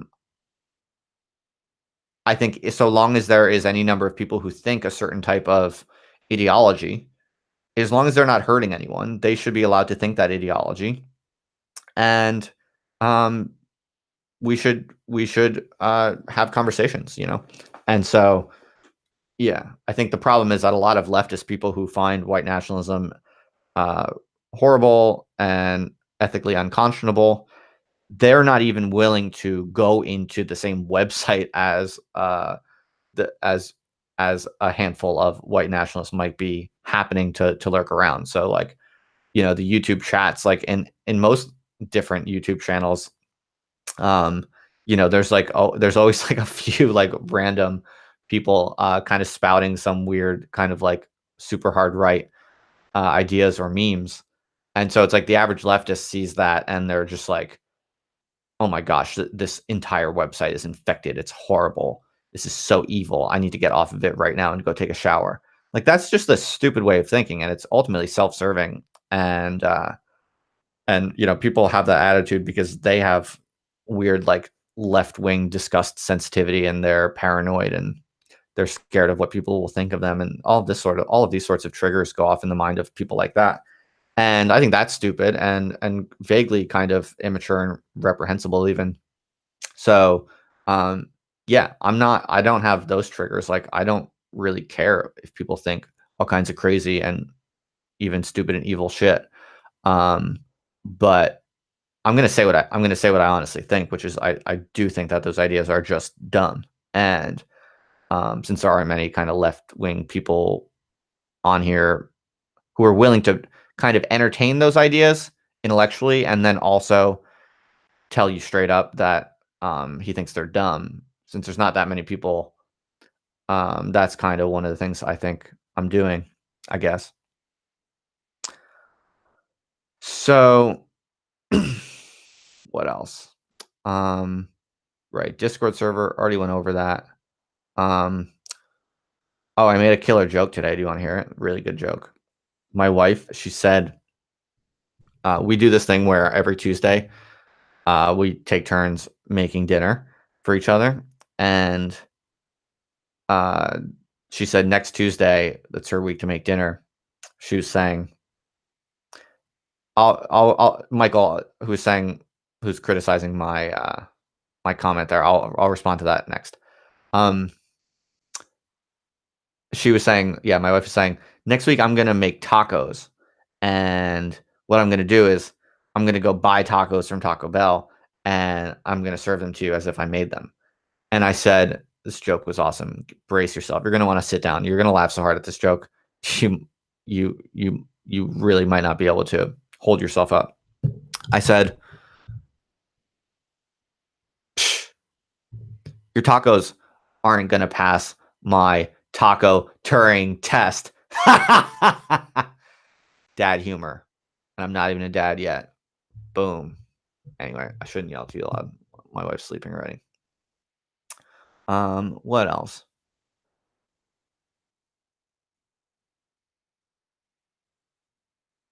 I'm trying to think if there's anything notable. Oh, I did a review of Jonathan Haidt's book recently, and it was interesting and it was good. I actually put a fair amount of work into it, except it's difficult because then he like wanted to see it, and it's like it's awkward because the like YouTube culture is very different than academic culture. And so it's like I'll put stuff on YouTube that I didn't put, that's not polished at all. It's like not very impressive. And especially these live streams are often, there's a certain kind of informal quality to the live streams and to lots of YouTube stuff that is kind of the antithesis of what you're supposed to do in academia, where everything's very polished and impressive. And so I did a live stream about Jonathan Haidt's new book, and then Jonathan Haidt messaged me on Twitter and was like, "Oh, hey, can I see the video you did?" And I was like, "Yeah, okay, you can see it. Here you go." But be warned, it's just a live stream. I'm just kind of like rambling about a bunch of inchoate reflections, and it's not really polished or hammered out very well.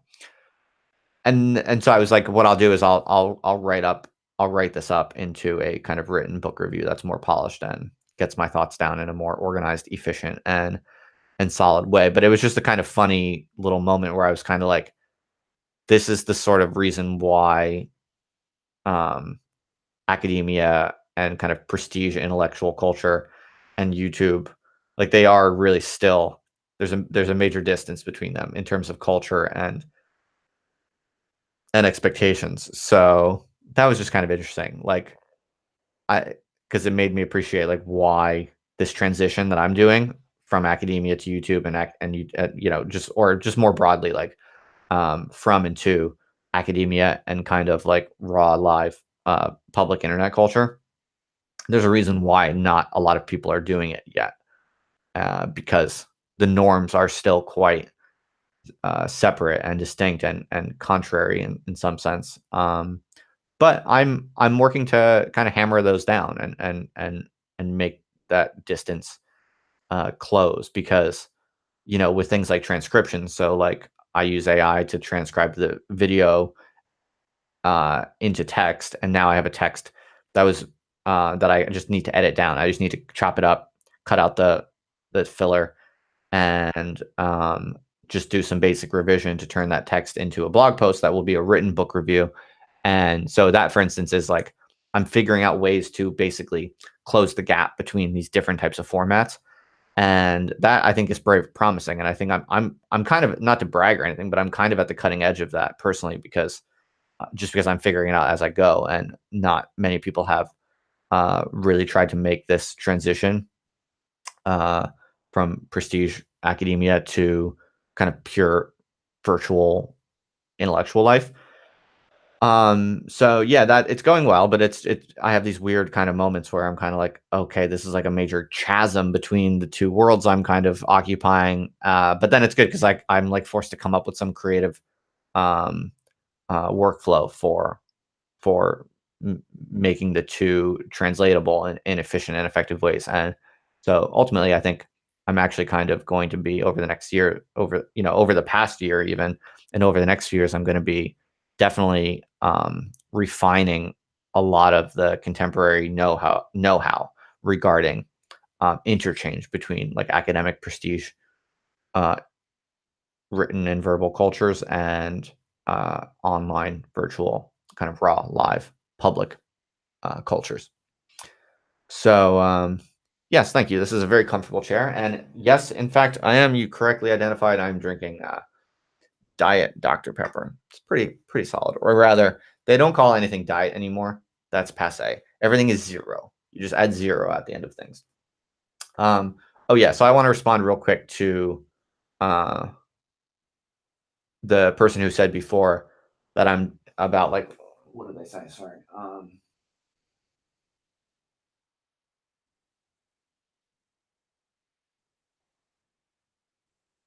Right. So someone said before, I think it was Michael, said that I call white nationalism bad and mean and these types of moral terms, but I don't say why.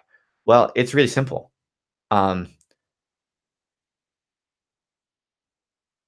any political project that requires kind of group allegiance to a certain kind of abstract identity characteristic is doomed to fail.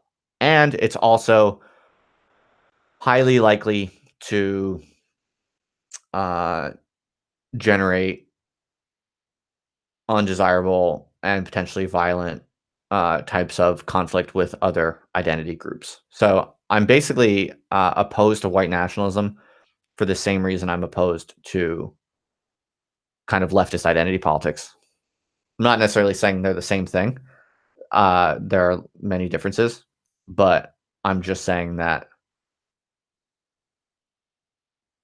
focusing on one particular identity characteristic and then saying, I want to get together with all the people who have this identity characteristic and we're good and we're on a team against all the other people with different identity characteristics. Any format of that is bad.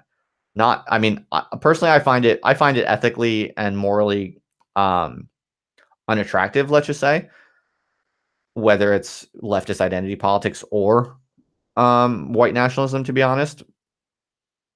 And the reason I think it's ethically problematic is because whenever you're kind of like defining you and your small group as superior to other groups in any way, that often does in practice become a basis for kind of aggressive uh, political projects involving some form of hurting the other groups that you see yourself as superior to. So a really good question you ask in the chat is, like your Catholic fantasies, Justin? Well, that's the reason that's a really good question is because no, and like sincere religious commitment is very, very different than identity politics. Now, there can definitely be identity politics versions of religion. So, for instance, I could say, "Oh, Catholics are better than other people. I just want to hang out with Catholics. I want to build a state where it's only Catholics are allowed." And that like if I were saying that, that would just be an identity politics version of Catholicism. And I think there are plenty of people who basically do rely on religion in a kind of identity politics sort of way, and I'm against that. But what I am saying is that sincere religious commitment and devotion can be the basis for desirable and organically effective um, like community dynamics. And there's nothing wrong with that. There's nothing wrong with trying to figure out um, what are the socio psychological bases of functioning community. And I would even say there's nothing wrong with individuals making their own judgments and making their own wagers about what types of people they want to work with and organize themselves with and organize communities into. Um, that's I think people are free to do that, and whatever your preferred dimension might be. My beef with white nationalism is that the nationalism part implies a kind of political control of territory or of the nation state, and that is what I think is bad and dumb. Like I would never say the ideal Catholic community or something like that uh, has some sort of like right to its own state, and therefore, um, the U.S. government must give us a certain amount of land because we were here first, and this sort of like all these different types of auxiliary arguments that are typically associated with the nationalism part in white nationalism. I think all of that gets really nasty, and I think a lot of it is ultimately not really justified. Just it doesn't really add up. It doesn't really make sense to me, and that's where a lot of the I think violent and harmful stuff comes in. Um, yeah. So let's see. Um,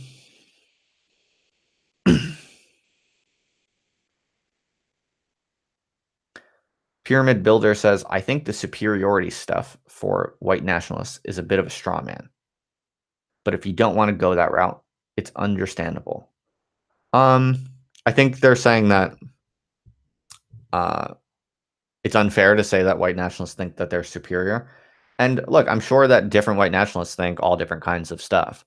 But to me, as far as I can tell, white nationalism, the nationalism part involves, especially if you're an American, if you're an American and you live in America and you are a white nationalist, then you're implicitly kind of playing a kind of cultural politics game in which you're making a claim to the state, you're making a claim to the government, and you're making a claim to a certain association between whiteness and the actual American government or nation state, and that I think is unconscionable. I think it's logically it doesn't make sense.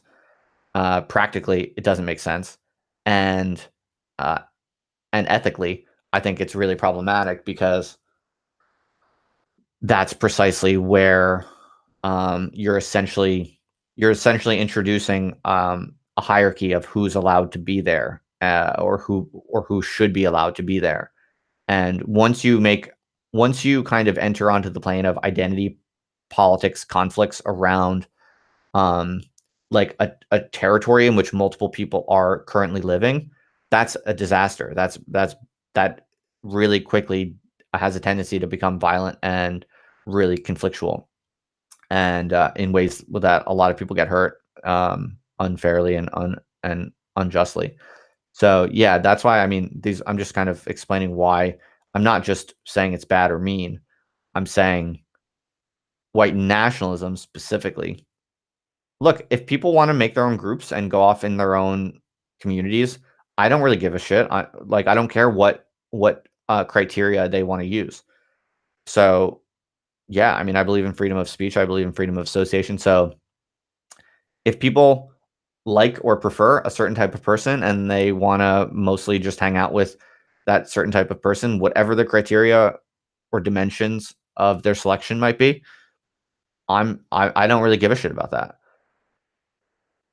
White nationalism, however, to me, that says something different. That implicitly kind of associates one with these higher level and much more kind of significant claims and power projections related to things like who's allowed to be in the country and who has rightful kind of say over governmental affairs and those sorts of things. So yes, I'm sure there might be um, more nuanced takes out there, but as far as I'm concerned, as soon as you're kind of playing with white nationalism, you're playing with all these different types of fire that I think are as bad for you as they are for other people. I think it's just bad for everyone all around when people get really um, energized around any of these like arbitrary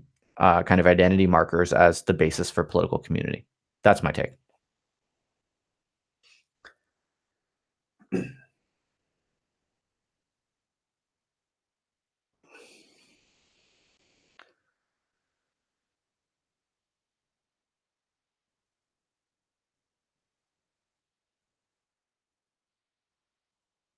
All right, we got some questions coming up.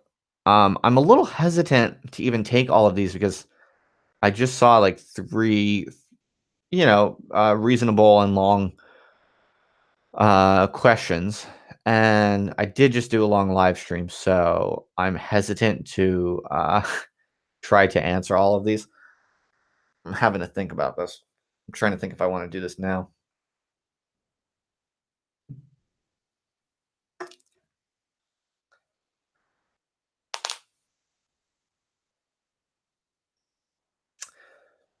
Chris Kim asks if I can share the graph that I made on the hype book. Yes, I'm gonna. As I said, I'm writing up a written version of that video I made about Jonathan Haidt's new book, and I'll post that to my new blog, my new website. Oh, and by the way, I forgot to tell you that I just recently did a total redesign of the Other Life website. Other Life being kind of like the overarching just the little name that I kind of have made up to kind of encompass and uh, kind of serve as an umbrella for all these different things I've been doing. The website now is nice and a little bit cleaner and has some more bells and whistles I'm kind of integrating into it. I spent the past like 2 days doing that basically full time. And I'll be kind of making some improvements, but in any event, I'll be posting that written review to the blog, and it will have that graph that I made of the hype book, so you can find it there. Stay tuned for that. Sorry. Oh, look at that, Michael. I convinced Michael to no longer be a white nationalist. See? Now I can tell all my lefty friends I'm having an impact on the world. Yay. I'm gonna change YouTube. I'm gonna speak wisdom and kindness to all of you alt-right white nationalists on YouTube subverting the country. Yeah, those are questions that people asked. I'm sorry, they're just a little too heavy. My brain is not so like able after a long live stream. I just did a live stream for 2 hours. I can't like take all these big questions. All right. But look, I'm I'm not afraid to talk about these things. So for those of you who asked a few follow-up questions, um, you know, after a 2 hour live stream and then plus like another half hour of me already talking about these fairly difficult and you know, fraught questions. Um, I can't do it now, but just copy and paste that question into a notebook somewhere and ask, if you want to ask me more of these questions. I'm really not bothered about talking about these things. Um, because I do think it's important that someone is out here like talking about them in a reasonable way without just like hand waving. Like what I really hate is all the leftist like intellectuals who are just like, this is so evil, you're not allowed to talk about it. I will not even consider any of these questions. Shame on you. Like, I hate that shit. And I think that's gonna actually drive all you YouTube hordes into even more self-destructive tendencies. So I'm happy to talk about these things. I'm happy to have these conversations openly and thoughtfully. Um, but I can't do it all in one sitting, so please forgive me.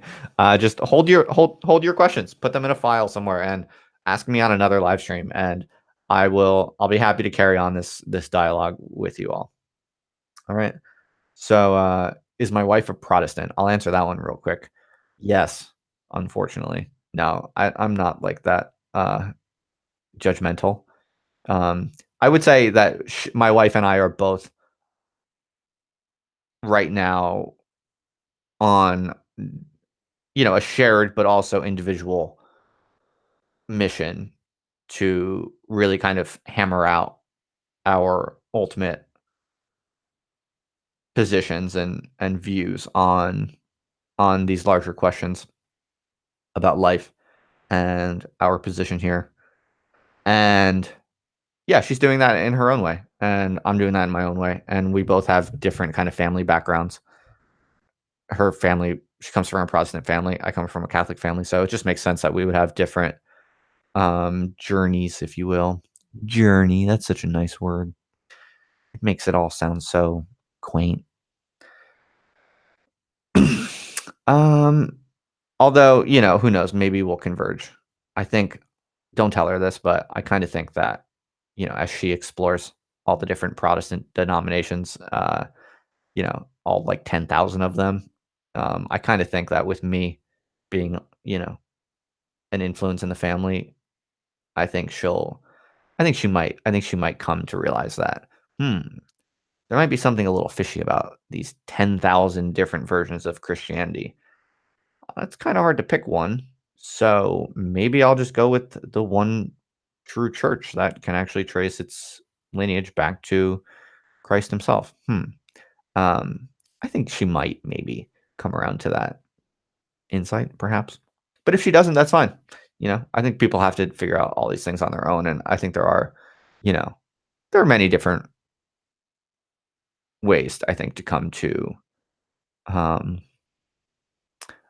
a genuinely held and thoughtful religious position. And whatever the case might be, you can never force these things. That's always going to be counterproductive for everyone involved. So, yeah, I mean, I met my wife when we were both, we neither of us were religious whatsoever. So, you know, the key to marriage is like growing together and having a lot of patience and tolerance for wherever the other person might, you know, where they might go in their evolution as a person. So I'm all for that, and you can't control things. People are going to be who they're going to be, and they're going to figure out on their own, and myself included. So I would expect that kind of forbearance and open mindedness from her.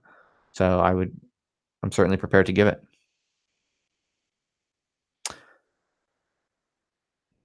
Are you asking if I speak any other languages or are you asking that to someone else in the chat? I can't tell. I guess I'll just answer anyway. Well, first of all, no, I don't speak Swedish. I'm sorry.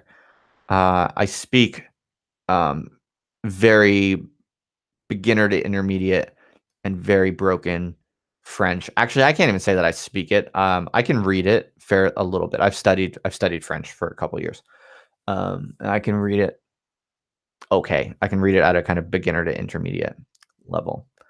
I haven't spoken in ages. I used to be able to speak it a little bit in a kind of pretty crappy broken way, but now I probably can't even speak it at all. So I can read a little bit of French. I can also read and speak kind of equally badly a little bit of Italian.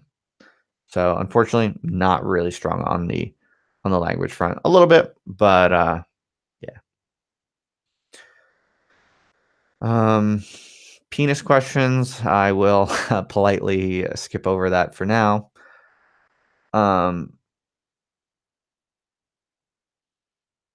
If you honestly are as unpeer pressurable as you claim, you would have a guest that could discuss this issue in earnest.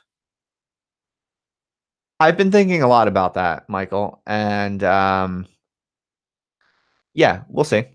We'll see. I have been thinking. Actually, I was influenced a fair bit by John David Ebert. We had a conversation about kind of these questions, basically, and because he was saying that he went on some YouTube shows with some pretty far right people, and he said some things that I thought made a lot of sense, and I think what I said to him in response, really kind of articulated my thoughts on the matter, and yeah, I might be more amenable to having conversations with people farther out on the right. I want to be careful is all.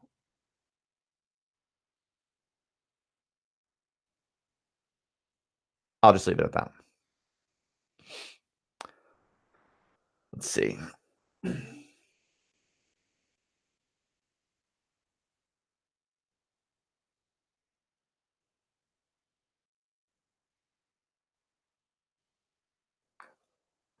All right, folks.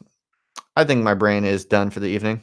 It's now been about, if I recall correctly, it's now 2.5 hours, right? I'm good, folks. I gotta wrap this up. So big thanks to all my patrons. As always, by the way, I picked up a few new ones this week. Hello, welcome to my world, and big thanks for joining on.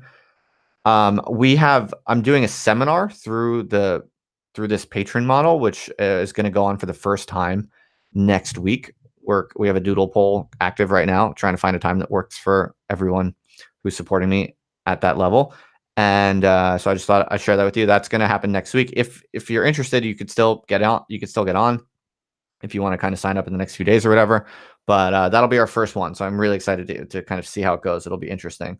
It's kind of, I think I've told you about it on here before. It's basically just a kind of graduate school type of format. It's the kind of seminar you have in like a PhD program or whatever, but it's kind of tailored to, internet strangers such as me and you folks.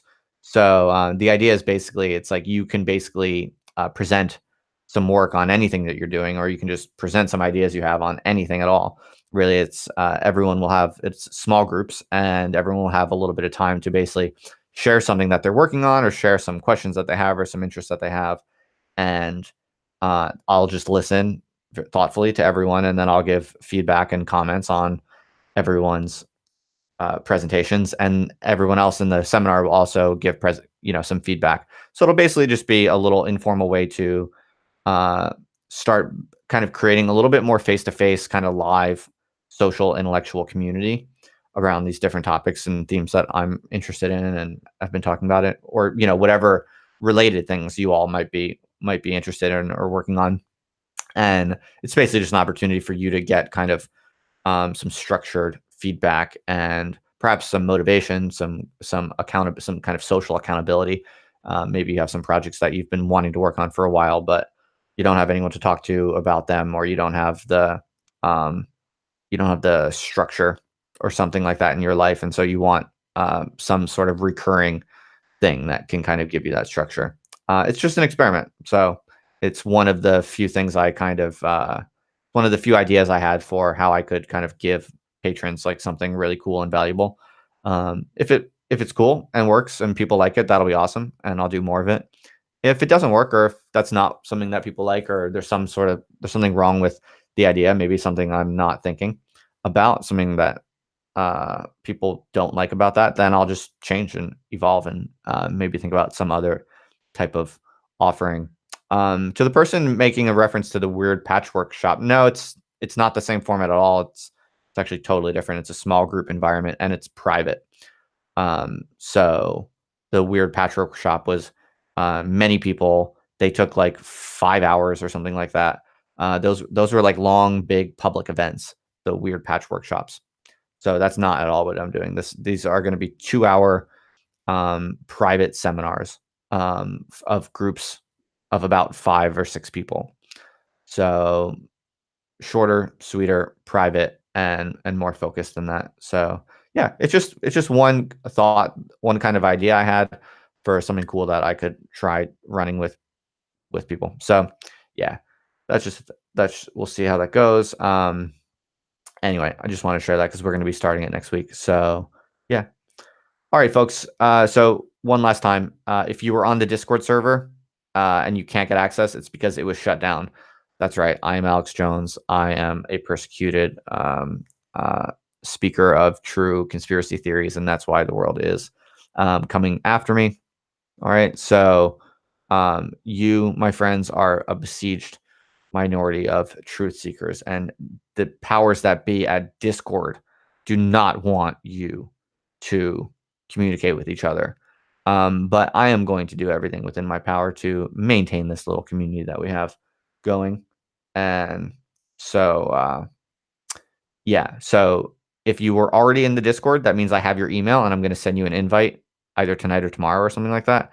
But if you weren't in the old Discord and you want to get in the new Discord, all you have to do is send me a DM on Twitter or send me an email, and then I'll give you a new invite to the new Discord. So, yeah. All right. My vocal cords are fried. My voice, my throat is all parched, and my brain is no longer making full sentences. So at the 2.5 hour mark, I'm going to say good night, everyone. Good luck. I wish you the very best in all the things you do. Even you devilish white nationalist trolls out there, I want the best for you in your life. I want you to get everything that you deserve.